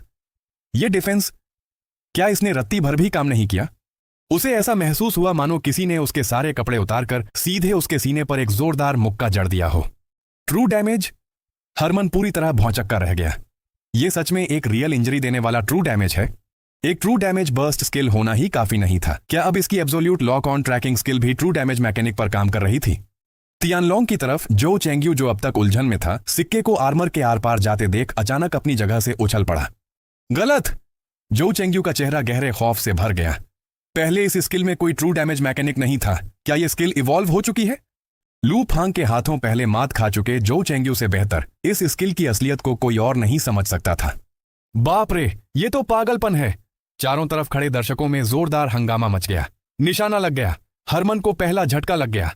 लड़ाई शुरू होने के बाद से यह दोनों तरफ से लगा पहला सीधा वार था। किसी ने नहीं सोचा था कि पहला वार हरमन जैसे दिग्गज पर पड़ेगा। आर्मर को पूरी तरह नजरअंदाज कर दिया। यह पक्का एक और ट्रू डैमेज स्किल है। ट्रैकिंग और लॉकिंग, साथ में ट्रू डैमेज और ऊपर से टेलीपोर्टेशन। हे भगवान, ये सारे बेतुके सुपर मैकेनिक्स एक ही इंसान के पास कैसे हो सकते हैं? मैदान के बीच में लू फांग ने लड़खड़ाते हुए हरमन को देखा और चेहरे पर एक संतुष्ट मुस्कान के साथ सिर हिलाया। लगता है इस लड़ाई का फैसला हो चुका है। लू फांग ने बिना कोई झिझक दिखाए तेजी से अपने हाथ लहराने शुरू कर दिए। सन्न सन्न सन्न! एक के बाद एक कई सोने के सिक्के उसके हाथों से छूटकर रोशनी की लंबी पूंछ छोड़ते हुए हरमन के पीछे लपके। लानत है! हरमन की रीढ़ में एक ठंडा खौफ दौड़ गया। वो पागलों की तरह स्केलेटन्स के बीच भागते हुए लगातार अपनी जगह बदलने लगा। लेकिन इसका कोई फायदा नहीं हुआ। ये सिक्के मानो आंखें लगी हुई क्रूज मिसाइलें थीं। वो चाहे कैसे भी मुड़े, वो हमेशा अजीब कोणों से आकर उसके डिफेंस को चीर देते थे। धम धम धम! गोश्त पर वार पड़ने की भारी आवाजें अरीना में बिना रुके गूंजने लगीं। हालांकि यह स्किल ऐसा ट्रू डैमेज देती थी जिससे बचा नहीं जा सकता था, पर इसका डैमेज ज्यादा नहीं था। हर हिट पर हरमन को सिर्फ लगभग 5000 का नुकसान हो रहा था। लेवल 500 के एक सूरमा के लिए कुछ हजार का डैमेज एक मामूली खरोंच जैसा था, लेकिन इन हमलों की गिनती इतनी ज्यादा थी कि वो भारी पड़ने लगा। हरमन ने फौरन खुद पर नेक्रोमैंसर्स रेस्टोरेशन स्पेल डाला। उसके शरीर पर हरी रोशनी चमकी और उसके जख्म भरने लगे। लेकिन हरमन का चेहरा गुस्से और चिढ़ से नीला पड़ चुका था। चाहे कितनी भी कोशिश कर लो बच नहीं सकते, चाहे कितना भी जोर लगा लो डिफेंस काम नहीं करता और बस खड़े होकर मार खानी पड़ती है। यह एहसास वाकई घिनौना था। मर जाओ। सिक्कों की बौछार झेलते हुए हरमन ने अपने सैकड़ों हाई लेवल स्केलेटन्स को पागलों की तरह लू फांग पर टूट पड़ने का हुक्म दिया। मौत की एनर्जी की कई किरणें और हड्डियों की धारदार तलवारों का तूफान एक पल में लू फांग को निगलने के लिए आगे बढ़ा। लेकिन वूश वूश वूश, लू फांग एक भूत की तरह अपनी तकनीक का बार बार इस्तेमाल करते हुए हमला टकराने से ठीक पहले आराम से सुरक्षित जगह पर टेलीपोर्ट हो जाता। एक तरफ लू फांग था जो आराम से टहलता हुआ लगातार ट्रू डैमेज देने वाले ट्रैकिंग हमले बरसा रहा था, और दूसरी तरफ हरमन था जो इतनी बुरी तरह मार खा रहा था कि बेतहाशा भाग रहा था, गुस्से से जल रहा था, पर लू फांग की झलक तक पकड़ने में नाकाम था। पूरे मैदान का यह नजारा देखकर वहां मौजूद हर एक शख्स दंग रह गया। यह कैसे मुमकिन है? लू फांग ने तो पासा ही पलट दिया और हरमन को पूरी तरह दबा दिया। मैदान के किनारे से हैरत भरी सांसें गूंजने लगीं। सभी एलीट्स अवाक खड़े थे। उन्हें यह पूरा मुकाबला किसी बेतुके सपने जैसा लग रहा था। टीम लीडर्स के इलाके में हरमन के टीम लीडर के चेहरे की मुस्कान कब की गायब हो चुकी थी। उसने अपने होंठ कसकर भींच लिए।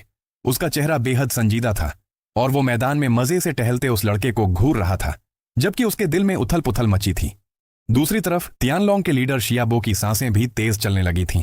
उसे अचानक एक बहुत बड़ी और खौफनाक बात का एहसास हुआ। यह लड़ाई अब तक खींच चुकी थी और चाहे इसका अंतिम नतीजा कुछ भी हो, चाहे हरमन लू फांग से ज्यादा देर तक टिक भी पाए या नहीं, लू फांग असलियत में पहले ही जीत चुका था, क्योंकि वो सिर्फ लेवल 330 पर था। एक नौसिखिया जिसने अभी 4th जॉब एडवांसमेंट तक नहीं किया था, उसने लेवल 500 के सुपर जीनियस को घुटनों पर ला दिया था। अब कौन कहेगा कि वो हारा है? लड़ाई कई मिनटों तक इसी अजीब और एकतरफा अंदाज में चलती रही। हरमन के शरीर पर नेक्रोमैंसर हीलिंग की हरी रोशनी लगभग एक पल के लिए भी बंद नहीं हो रही थी, लेकिन इलाज की रफ्तार हमलों के नुकसान के आगे बहुत कम पड़ रही थी। धम्म धम्म धम्म, लू फांग के सोने के सिक्के इतनी तेज रफ्तार और तादाद में आ रहे थे कि हरमन को हर मिनट सैकड़ों वार झेलने पड़ रहे थे। 5000 का ट्रू डैमेज अकेले कुछ नहीं था, लेकिन बारिश की तरह लगातार बरसते हमलों के सामने कोई कब तक टिक सकता था? यह किसी कुंद चाकू से धीरे धीरे काटे जाने जैसा था, एक धीमी और बेहद दर्दनाक यातना।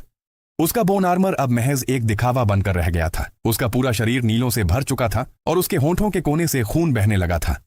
दूसरी तरफ सामने खड़े लू फांग को देखो, वो अभी भी उसी इत्मीनान से घूम रहा था और उसके कपड़ों के कोने पर धूल का एक जर्रा तक नहीं लगा था। हरमन पूरी तरह बौखला गया और गुस्से से पागल हो उठा। स्टॉर्म किंगडम का एक टॉप जीनियस सिर्फ 300 लेवल के एक नए लड़के के हाथों एक जिंदा निशाने की तरह खिलौना बनकर रह गया था। The decay of death, Netherbone frenzy. पागलों की तरह अपनी जुबान काटकर हरमन ने एक साथ कई बड़े इलाके को तबाह करने वाले जानलेवा वार छोड़ दिए। हवा में उठते उस बेकाबू खौफनाक औंदरा ने लगभग पूरे अरीना को हिलाकर रख दिया। लेकिन वूश वूश वूश, लू फांग ने बड़ी चालाकी से खुद को बचाते हुए कभी हवा में छलांग लगाई तो कभी किसी महफूज कोने में गायब हो गया। हरमन ने देखा कि उसका सबसे बड़ा हमला भी पूरी तरह खाली चला गया और हवा में कई नए सोने के सिक्के अजीब मोड़ लेते हुए फिर उसकी तरफ बढ़ रहे थे। उस पल हरमन को लगा जैसे उसके बदन की सारी ताकत एक ही झटके में निचोड़ ली गई हो। उसका सारा गुस्सा अब शांत हो चुका था और उसकी जगह एक गहरी लाचार बेबसी ने ले ली थी। बस बहुत हुआ। हरमन ने अचानक अपनी छड़ी हवा में लहराई और सीधे इस मुकाबले को यहीं रोकने का ऐलान कर दिया। हरमन का चेहरा राख सा सफेद पड़ चुका था। उसने भारी मन से कहा, मैं अपनी हार स्वीकार करता हूं। वाह! हरमन के मुंह से हार का शब्द निकलते ही पूरा कैंप शोर से गूंज उठा। क्या सच में तियानलोंग का वो 330 लेवल का नया लड़का जीत गया? ये बेतुका है, बिल्कुल पागलपन, ये हद से ज्यादा आउटरेजियस है। चीटिंग है ये। वो अनंत टेलीपोर्टेशन और लॉक ट्रू डैमेज, इसे कौन बर्दाश्त कर सकता है? चीटिंग? लड़ाई में कुछ भी चीटिंग नहीं होती। अच्छी फाइटिंग स्टाइल वो है जो जीत दिलाए। दूसरे लेवल 500 के एक्सपर्ट पर इसे आजमा कर देखो, पता चल जाएगा। तियानलोंग टीम के रेस्ट एरिया में वेई शुकी और ची गुआंग एक दूसरे को घूरे जा रहे थे। उनके मुंह खुले के खुले रह गए थे। वेई शुकी ने एक लाचार सी मुस्कान के साथ कहा, लगता है हम सब ने लू फांग को बहुत कम आंका था। ची गुआंग ने गहरी सांस ली। उसकी आंखों में अब अचरज भरा सम्मान था। अब समझ आया कि सड़क पर खुद को ऑलराउंडर बताने की हिम्मत वो क्यों कर रहा था। वहीं दूसरी तरफ जोउ चेंग्यू, जिसे पहले से ही लू फांग पर भरोसा था, खुशी से झूम उठा। तभी तो वो इंसान है जिसने मुझे भी धूल चटाई थी, उसने मन ही मन सोचा। एक कोने में जिंगबिन, जो पहले बुरी तरह टूटा हुआ था, उसकी आंखें अब हैरत से फटी हुई थीं। उसे एक अजीब सी खुशी महसूस हो रही थी। हरमन हार गया, तो फिर इस मॉन्स्टर से हारने में शर्म की क्या बात है। टीम लीडर्स के इलाके में हरमन का टीम लीडर गुस्से से तमतमाया हुआ था, जैसे उसका चेहरा कभी भी फट सकता था। इसके उलट शियाबो हा, वो तो खुशी से फूला नहीं समा रहा था। उसने अपने आसपास के लीडर्स की तरफ देखकर जोर से कहा, सब लोग, लगता है ग्रैंड प्राइज का विजेता अब तय है ना? बाकी लीडर्स ने एक दूसरे को देखा और मुस्कुराते हुए सिर हिला दिया। अब तो कोई सस्पेंस बचा ही नहीं है।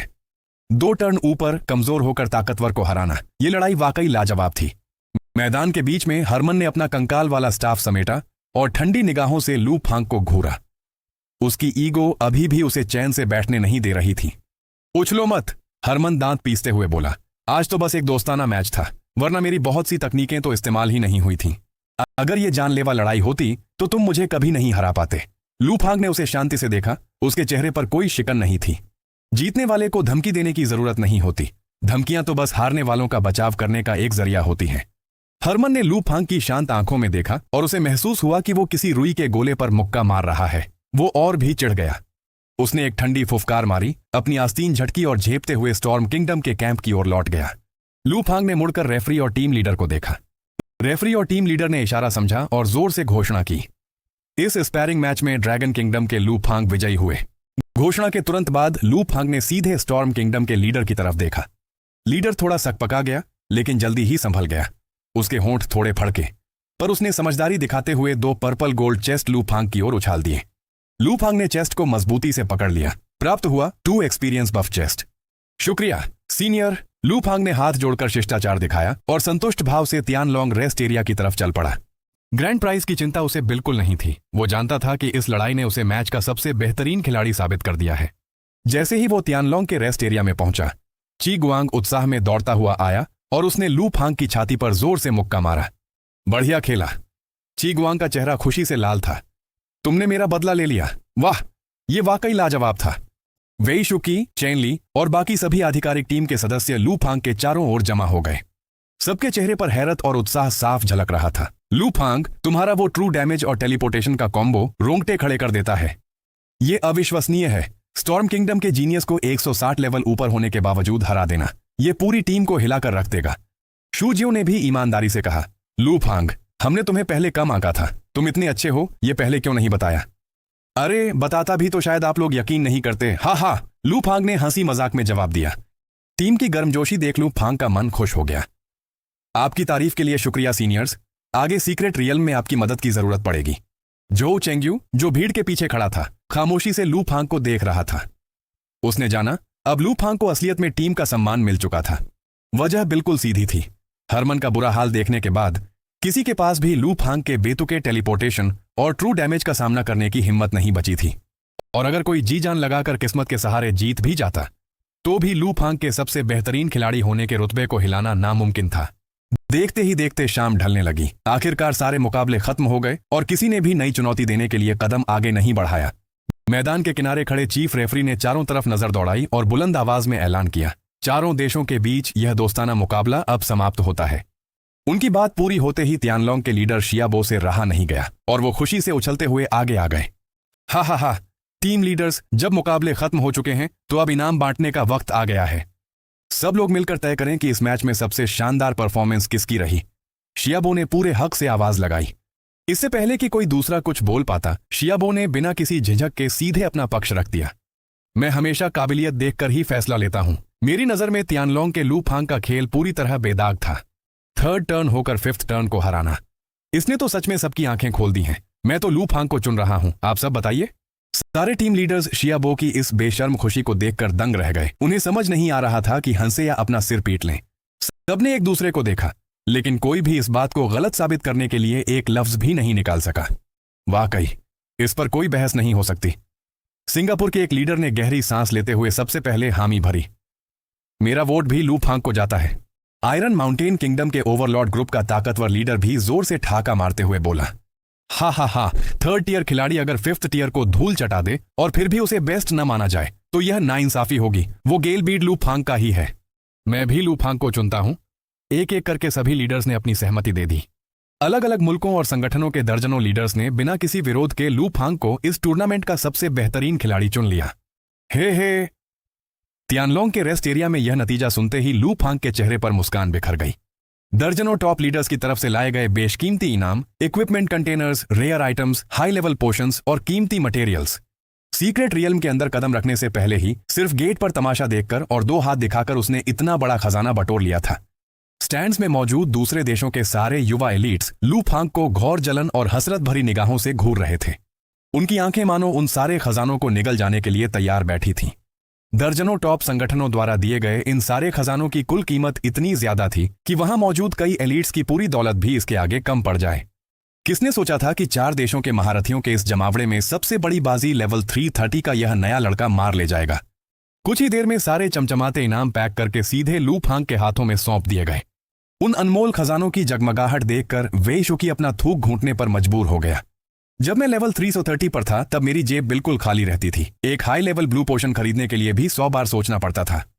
ट्रेनिंग कैंप में जीनियस रैंकिंग मेरे लिए बस एक सपना थी। हर दिन सिर्फ डंजन्स में पसीना बहाना और कैंप का मुफ्त सामान इस्तेमाल करना ही मेरी जिंदगी थी। और एक तुम हो जिसने आते ही पूरा पासा पलट दिया।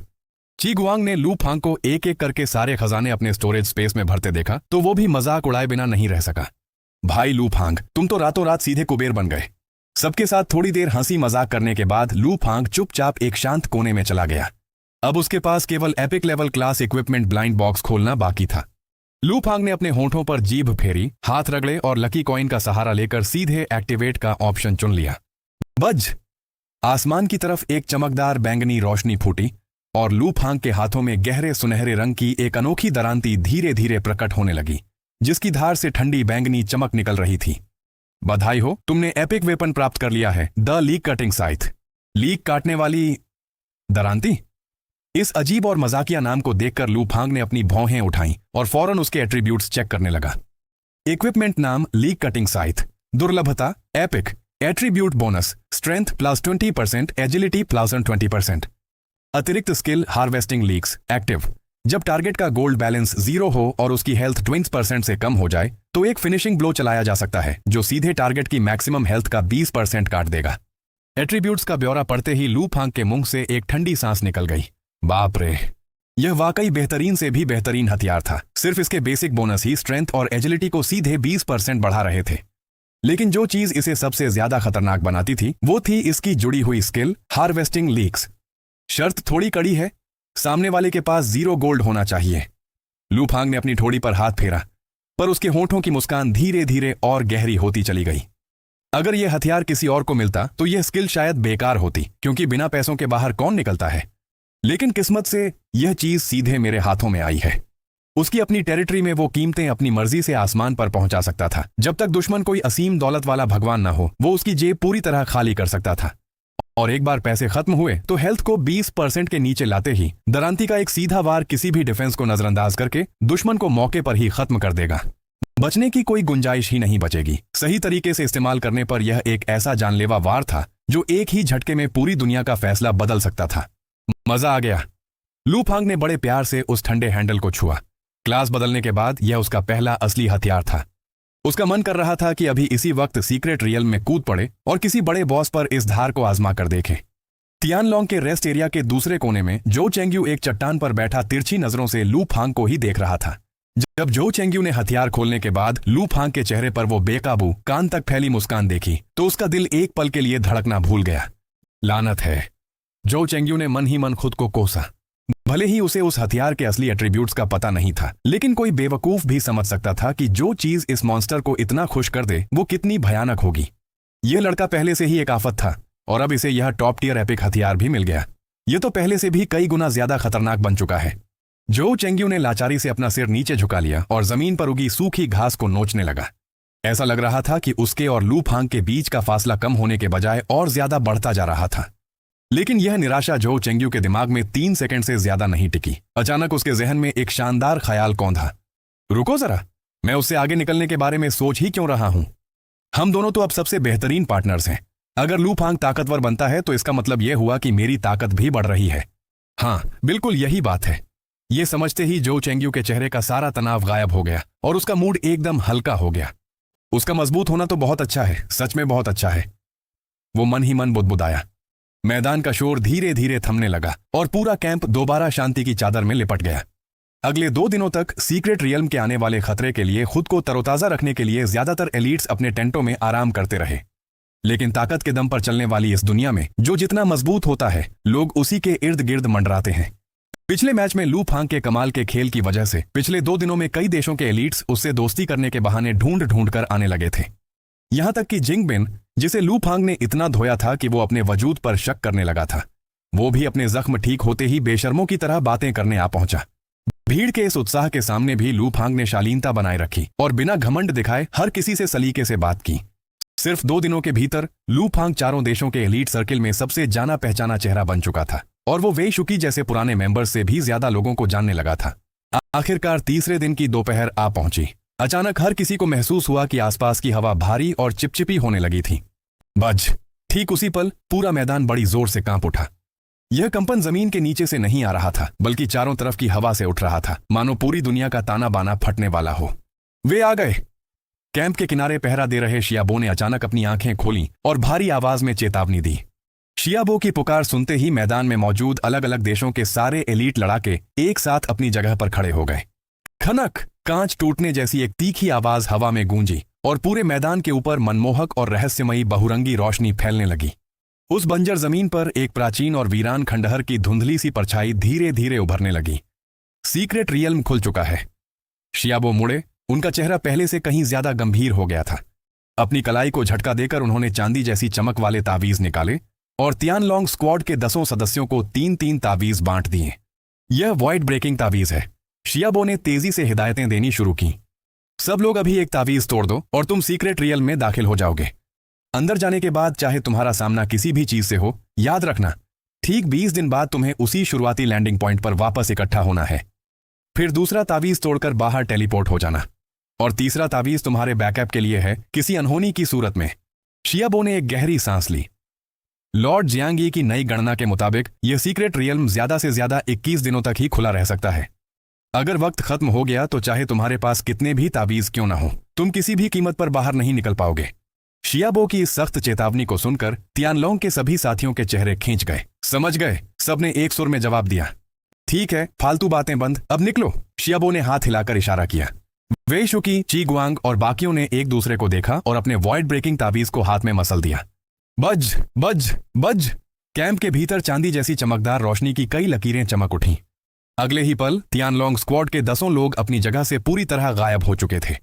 उसी समय मैदान वाले कैंप से दर्जनों किलोमीटर दूर एक वीरान और सुनसान गोभी रेगिस्तान में अब तक शांत पड़े स्पेस में अचानक भयानक हलचल मचने लगी।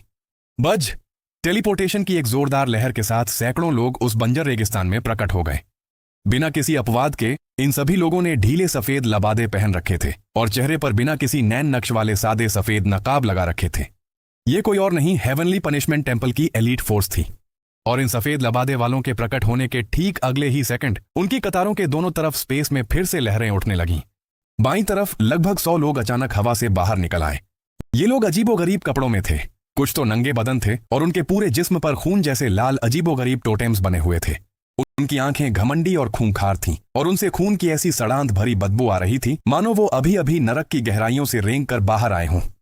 ये ब्लड प्रिजन गेट के खूंखार दरिंदे थे। वहीं हेवनली पनिशमेंट टेम्पल के दाईं तरफ सिर्फ 10 लोग सामने आए। वे 10 लोग गहरे सुनहरे रंग के भारी लबादे ओढ़े हुए थे। गिनती में सिर्फ 10 होने के बावजूद उनके अंदर से निकलने वाला खौफनाक और भारी ऑनरा पास खड़े 200 लोगों की भीड़ पर भी भारी पड़ रहा था। ये अविची हेल के सबसे खतरनाक सदस्य थे। हेवनली पनिशमेंट टेम्पल के सफेद लबादे वाले लीडर ने उतरते ही 10 किलोमीटर दूर बने चारों देशों के कैंप की तरफ चौकन्नी नजरों से देखा। जल्दी करो, फौरन वॉइड ब्रेकिंग तावीज का इस्तेमाल करो, सफेद लबादे वाले लीडर ने घबराई हुई आवाज में हुक्म दिया। वहां तैनात वो ताकतवर बूढ़े जल्द ही कुछ गड़बड़ सूंघ लेंगे और यहां हमला बोल देंगे। तड़क तड़क तड़क। तावीजों के टूटने की आवाजें पूरे रेगिस्तान में गूंज उठीं। चांदी जैसी रोशनी का एक सैलाब आसमान की तरफ लपका और तीनों बड़े डेमन संगठनों के 200 से ज्यादा लोग एक के बाद एक हवा में विलीन हो गए। ठीक उसी पल जब आखिरी कुछ परछाइयां गायब हो रही थीं, बूम! अंतरिक्ष से गिरे किसी उल्कापिंड की तरह एक भयानक शख्सियत ने 10 किलोमीटर दूर से साउंड बैरियर को चीरते हुए रेगिस्तान के बीचों बीच जोरदार लैंडिंग की। जमीन बुरी तरह दहल उठी और अनगिनत चट्टानें उस टक्कर से रेत बनकर बिखर गईं। यह शियाबो थे, लेकिन अफसोस बहुत देर हो चुकी थी। सन्न सन्न सन्न, एक के बाद एक कई कद्दावर हस्तियां हवा को चीरती हुई मौके पर आ पहुंची। ओल्ड शिया, ये क्या माजरा है? आयरन माउंटेन किंगडम के ताकतवर लीडर ने वीरान रेगिस्तान को देखा और हवा में बची बदबू को महसूस करते ही उसका रंग उड़ गया। ये तो गटर के चूहे हैं, वे सब यहां आ चुके हैं। तीनों बड़े डेमन संगठन एक साथ यहां पहुंच गए। ये सुनते ही अलग अलग मुल्कों के सारे टीम लीडर्स के होश उड़ गए। यह तो बहुत बड़ी मुसीबत खड़ी हो गई। हेवनली पनिशमेंट टेम्पल ने इतनी मशक्कत से सीक्रेट रियल्म खोला और सारा डेटा बाकी दोनों बड़े शैतानी गिरोहों को मुफ्त में बांट दिया। शियाबो कुछ पलों के लिए खामोश रहे, फिर उन्होंने लाचारी से अपने कंधे उचका दिए। अब जब बात यहां तक पहुंच ही चुकी है तो हम सिर्फ अपने बच्चों और साथियों के भरोसे पर ही यकीन कर सकते हैं। स्पेशल टेलीपोर्टेशन के तेज चक्कर और अचानक महसूस हुए भारहीनता के जोरदार झटके ने लू फांग को अपनी आंखें बंद करने पर मजबूर कर दिया। लेकिन जब उसने दोबारा आंखें खोलीं तो कानों के पर्दे फाड़ देने वाली हवा की सनसनाहट गूंज रही थी। हवा के तेज और बर्फीले थपेड़े चेहरे पर किसी धारदार चाकू की तरह चुभ रहे थे। लू फांग ने जैसे ही नीचे देखा, उसकी सारी सुस्ती और नींद एक ही झटके में उड़ गई। पैरों के नीचे सिर्फ गहरा अंतहीन बादलों का समंदर था और वो खुद बेतहाशा रफ्तार से आसमान से नीचे पाताल की तरफ गिर रहा था। तेरी की! लू फांग के मुंह से अपने आप गाली निकल पड़ी। ये सीक्रेट रियल्म भी क्या अजीब चीज है। मुझे सीधे जमीन के बजाय आसमान में कौन टेलीपोर्ट करता है भाई? Whoosh whoosh whoosh. अभी वो कोस ही रहा था कि उसके चारों तरफ चांदी जैसी चमकदार रोशनी की कई लकीरें चमक उठीं। वेई शुकी, ची गुआंग, जो चेंग्यू और तियानलोंग स्क्वाड के बाकी सदस्य भी हवा में प्रकट हो गए। बिना किसी अपवाद के हर कोई बेकाबू होकर नीचे की तरफ गिर रहा था। अरे बचाओ, कोई मदद करो, मुझे ऊंचाइयों से बहुत डर लगता है। जो चेंग्यू हवा में हाथ पैर मार रहा था और डर के मारे उसका चेहरा पूरी तरह पीला पड़ चुका था। सब लोग अपना बैलेंस बनाओ। तूफानी हवाओं के बीच वेई शुकी ने अपनी एनर्जी बटोरी और पूरी ताकत से चिल्लाया। उसने नीचे नजर डाली और उसका चेहरा भी बुरी तरह सफेद पड़ गया। इस मनहूस सीक्रेट रियल्म ने कदम रखते ही हमें इतना बड़ा झटका दे दिया। इस ऊंचाई से जमीन कम से कम कई 100 किलोमीटर दूर है, शायद उससे भी ज्यादा। अगर कोई कुशन या बचाव नहीं मिला और हम सीधे नीचे टकराए तो 5th टियर तो छोड़ो, 6th टियर का महारथी भी कचूमर बन जाएगा। वेई शुकी की बात सुनते ही जो चेंग्यू की चीखें और भी ज्यादा दर्दनाक हो गईं। लू फांग को हालांकि ज्यादा चिंता नहीं थी। वो जानता था कि जमीन के करीब आते ही वो अपनी एस्केप तकनीक इस्तेमाल कर सकता था, या फिर वो नीचे मणि घोस्ट को समन करके खुद पर कोई बफर स्किल चलवा सकता था। लेकिन वेई शुकी और बाकी लोगों के चेहरों पर गंभीरता थी, पर कोई मायूसी नहीं थी। लू फांग समझ गया कि तियानलोंग के एलिट्स के पास कोई न कोई रास्ता जरूर होगा। उम्मीद के मुताबिक वेई शुकी ने मुड़कर कुछ ही दूरी पर गिर रहे एक लंबे पतले नौजवान की तरफ देखा। झोंगलू, अब सब तुम्हारे हाथ में है। झोंगलू पूरी टीम का सबसे शांत सदस्य था। वेई शुकी की पुकार सुनते ही उसने तेज हवा में एक हल्की मुस्कान बिखेरी। मुझ पर छोड़ दो, बज! एक सनसनाहट के साथ झोंगलू की पीठ से 10 मीटर से भी लंबे जेट ब्लैक पंख फैल गए। पंखों के एक ही फड़फड़ाने से झोंगलू का गिरता हुआ शरीर हवा में फौरन थम गया। इसके तुरंत बाद उसने अपने दोनों हाथों को तेजी से आगे की तरफ झटका दिया। सन्न सन्न सन्न। उसकी उंगलियों से काली एनर्जी के कई मजबूत और पतले धागे छूटे और उन्होंने लू फांग, जो चेंग्यू और बाकी साथियों की कमर को सटीक तरीके से जकड़ लिया। उठो! झोंगलू ने एक धीमी हुंकार भरी और उसके विशाल काले पंख ऊपर की तरफ फड़फड़ा उठे। धम! सबने महसूस किया कि उनके जिस्म अचानक रुक गए हैं और कमर पर एक मजबूत खिंचाव आ गया है। गिरने की रफ्तार पलक झपकते ही धीमी हो गई। हू! रफ्तार धीमी होते ही लू फांग ने राहत की एक लंबी सांस ली। उसने ऊपर देखा और किसी पतंग की तरह 9 लोगों को संभाले झोंगलू को अंगूठा दिखाकर शाबाशी दी। झोंग भाई, तुम तो कमाल हो। यह तारीफ सुनकर ऊपर उड़ रहे झोंगलू ने दिल खोलकर ठहाका लगाया। बिल्कुल, जब तक मैं यहां हूं तुम्हें खरोंच तक नहीं आने दूंगा। खौफ से कांप रहे जो चेंग्यू ने आखिरकार चीखना बंद किया। माथे का ठंडा पसीना पहुंचा और वो मक्खन लगाने ही वाला था कि अचानक सिर के ऊपर चमक रही सूरज की धूप एक ही पल में पूरी तरह गायब हो गई। ऐसा लगा मानो किसी विशालकाय काले बादल ने पूरे आसमान को अपने साए में ढक लिया हो। साथ ही बर्फीली हवाओं के बीच अचानक भयंकर आंधियां चलने लगीं और तापमान तेजी से खौलने लगा। ये क्या हो रहा है? अचानक इतना अंधेरा क्यों छा गया? जो चेंग्यू हक्का बक्का रह गया। लू फांग के दिमाग में खतरे की घंटियां जोर जोर से बजने लगीं। उसने फौरन अपनी गर्दन दाईं तरफ साए की दिशा में घुमाई। देखते ही लू फांग की पुतलियां सुई की नोक जैसी सिकुड़ गईं। उसकी सांस गले में ही अटक गई और रीढ़ में एक कंपी दौड़ गई। उनसे 2 किलोमीटर से भी कम दूरी पर बादलों को चीरता हुआ एक दैत्य रूपी शिकारी पक्षी प्रकट हुआ था। वह दहकती आग जैसे लाल पंखों वाला एक अजीबोगरीब पक्षी था, जिसकी अकेले ऊंचाई ही 50 मीटर से ज्यादा थी। बादलों में पूरी तरह फैले उसके पंख 300 मीटर से भी लंबे थे, मानो किसी ने पूरे आसमान पर दहकता हुआ लाल पर्दा डाल दिया हो। तियानलोंग के बाकी साथियों ने भी उस महादानव को देख लिया था और उसी पल हर किसी का चेहरा मौत की तरह सफेद पड़ गया। उस लाल पक्षी से ऐसा दमघोंटू औंदरा निकल रहा था कि हर किसी के लिए सांस लेना तक दूभर हो गया था। यह तो वेई शुकी उस दानव को घूरता रह गया और उसके माथे से ठंडे पसीने की धार बह निकली। उसकी आवाज तक कांप रही थी। स्काई कवरिंग विंग्ड रॉक, अनुमानित लेवल कम से कम 580 के आसपास, लेवल 580। यह संख्या सुनते ही वहां मौजूद हर किसी का कलेजा हलक में आ गया। जमीन पर होते तो शायद कोई इस विशाल पक्षी से इतना न डरता, लेकिन इस वक्त वो सब हवा में लटके हुए थे। ची गुआंग की आंखों में गहरी घबराहट और खौफ भर गया। वो एक असैसिन था और उसकी सारी ताकत नजदीकी लड़ाई में थी। बिना किसी सहारे के हवा में झूलते हुए उसके पास पैर टिकाने की जगह तक नहीं थी और उसकी ताकत सामान्य से 10वें हिस्से से भी कम रह गई थी। सिर्फ वही नहीं, उड़ने की ताकत रखने वाले झोंगलू और कुछ लॉन्ग रेंज मेजेस को छोड़कर टीम के बाकी सभी लोग उसी लाचार हालात में फंसे थे।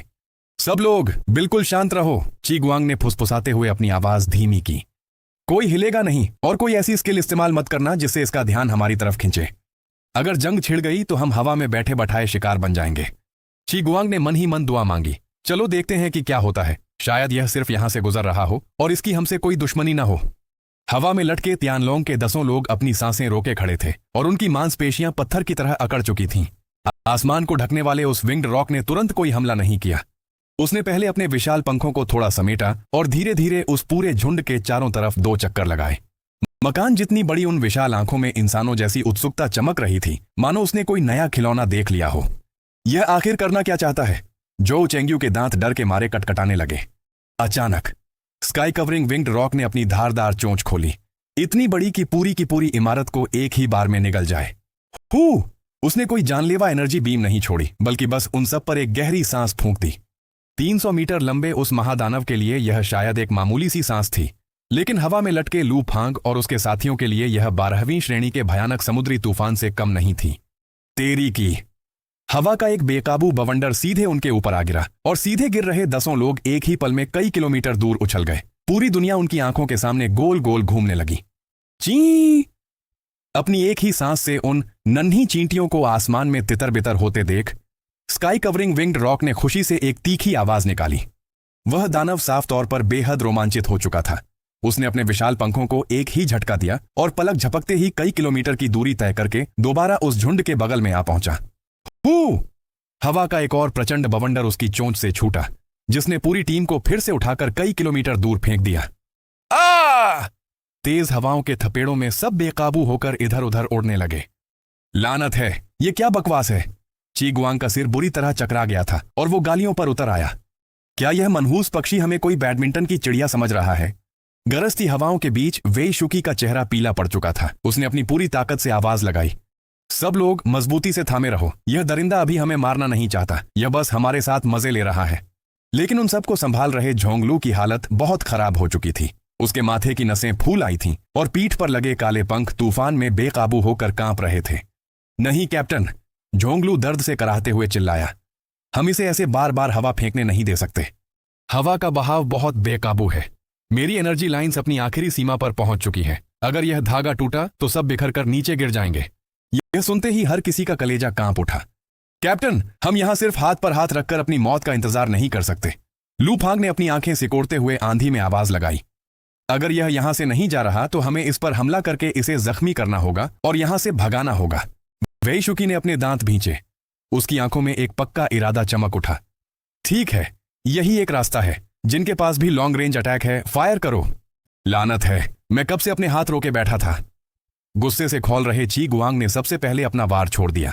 भले ही वो एक नजदीकी लड़ाई वाला असैसिन था, लेकिन उसके पास दूर से वार करने की तकनीकें भी मौजूद थीं। शैडो ब्लेड, जाओ, बज। दर्जनों मीटर लंबा एक जेट ब्लैक एनर्जी ब्लेड हवा को चीरते हुए सीधे विंग्ड रॉक की तरफ लपका। लेकिन उस तेज तर्रार हमले के सामने स्काई कवरिंग विंग्ड रॉक ने मुश्किल से अपने पंखों को थोड़ा सा हिलाया और हवा में बस एक तरफ झुक गया। वो दर्जनों मीटर लंबा शैडो ब्लेड उसके लाल पंखों के बिल्कुल पास से होकर खाली निकल गया।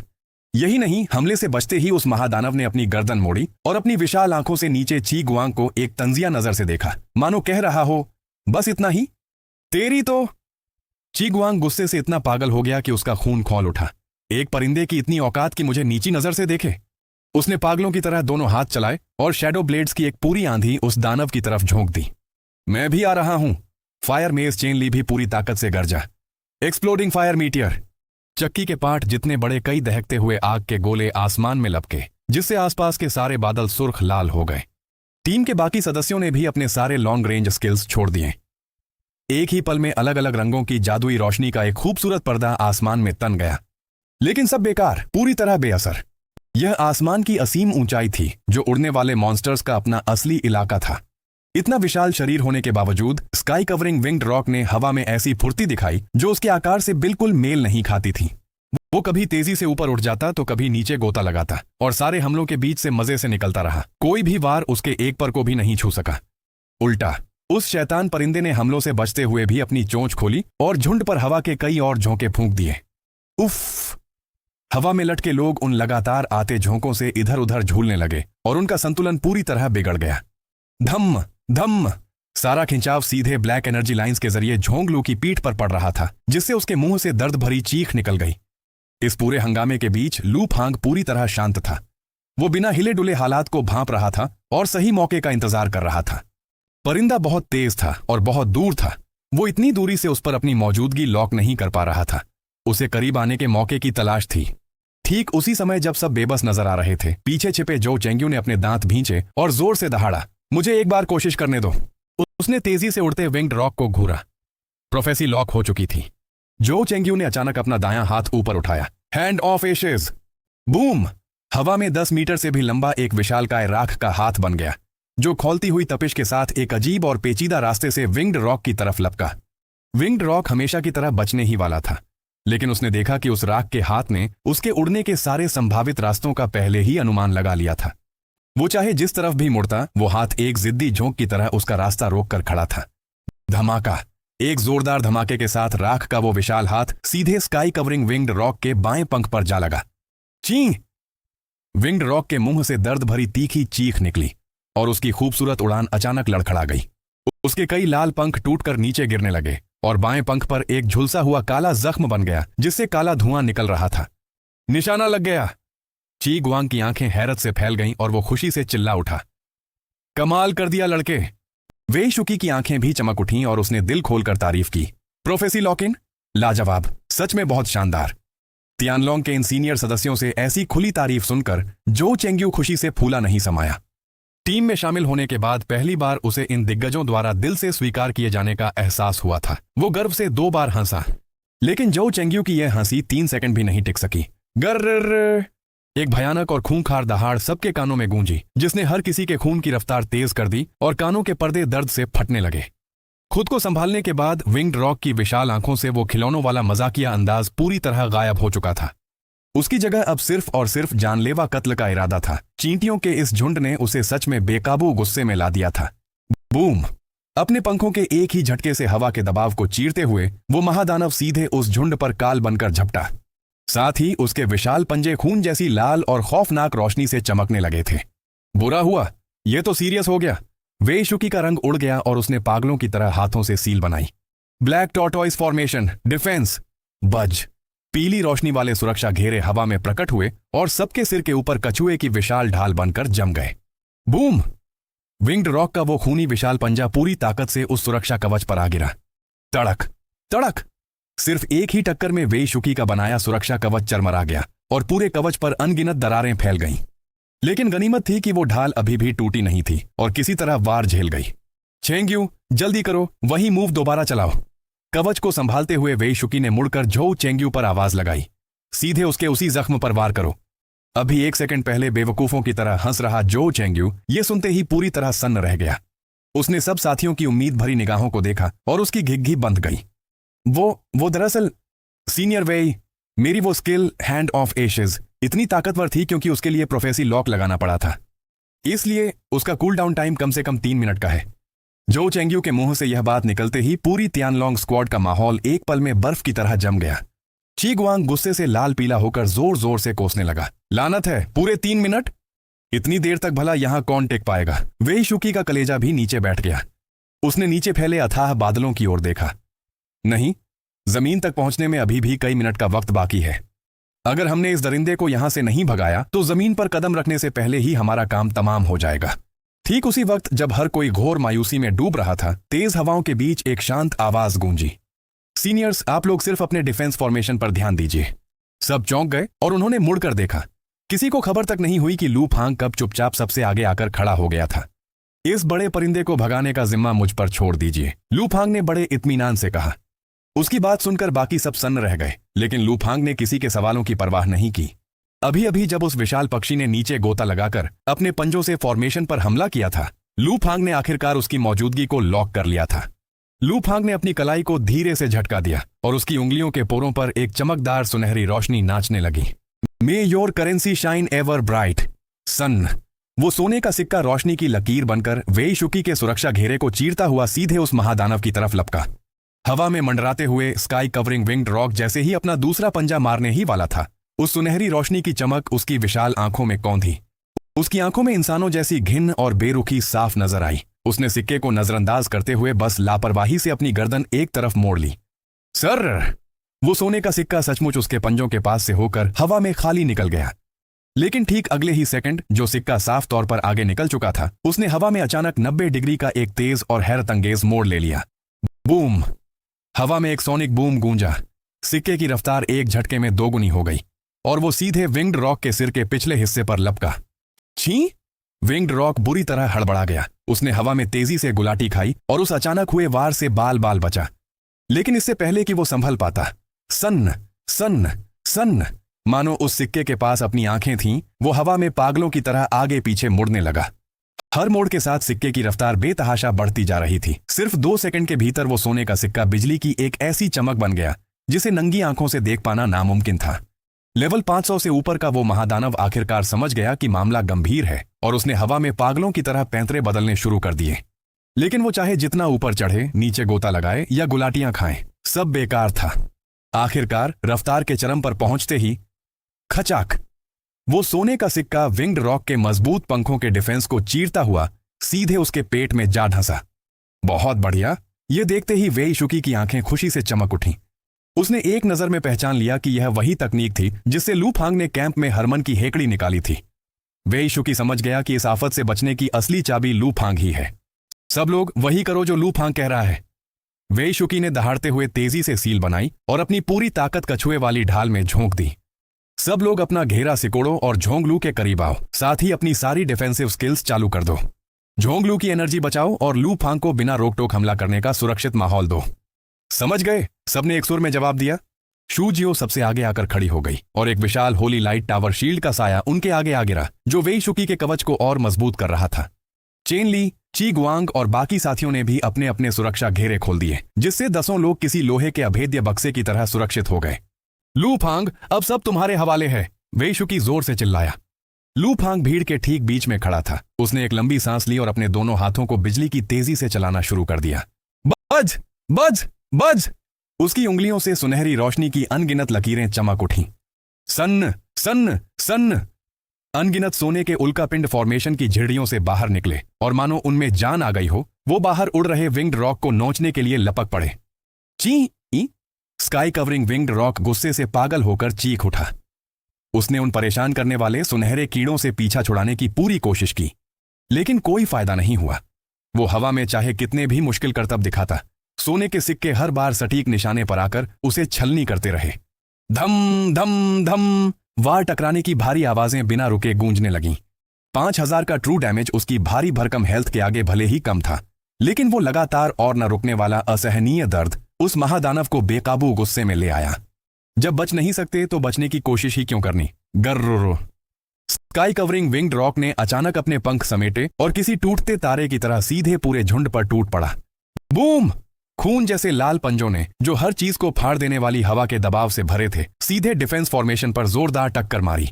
तड़क! सबसे बाहर लगा होली लाइट टावर शील्ड एक ही झटके में दरारों से भर गया। इसके तुरंत बाद उसने अपने पंखों का एक और भयानक झटका दिया। धड़ाक!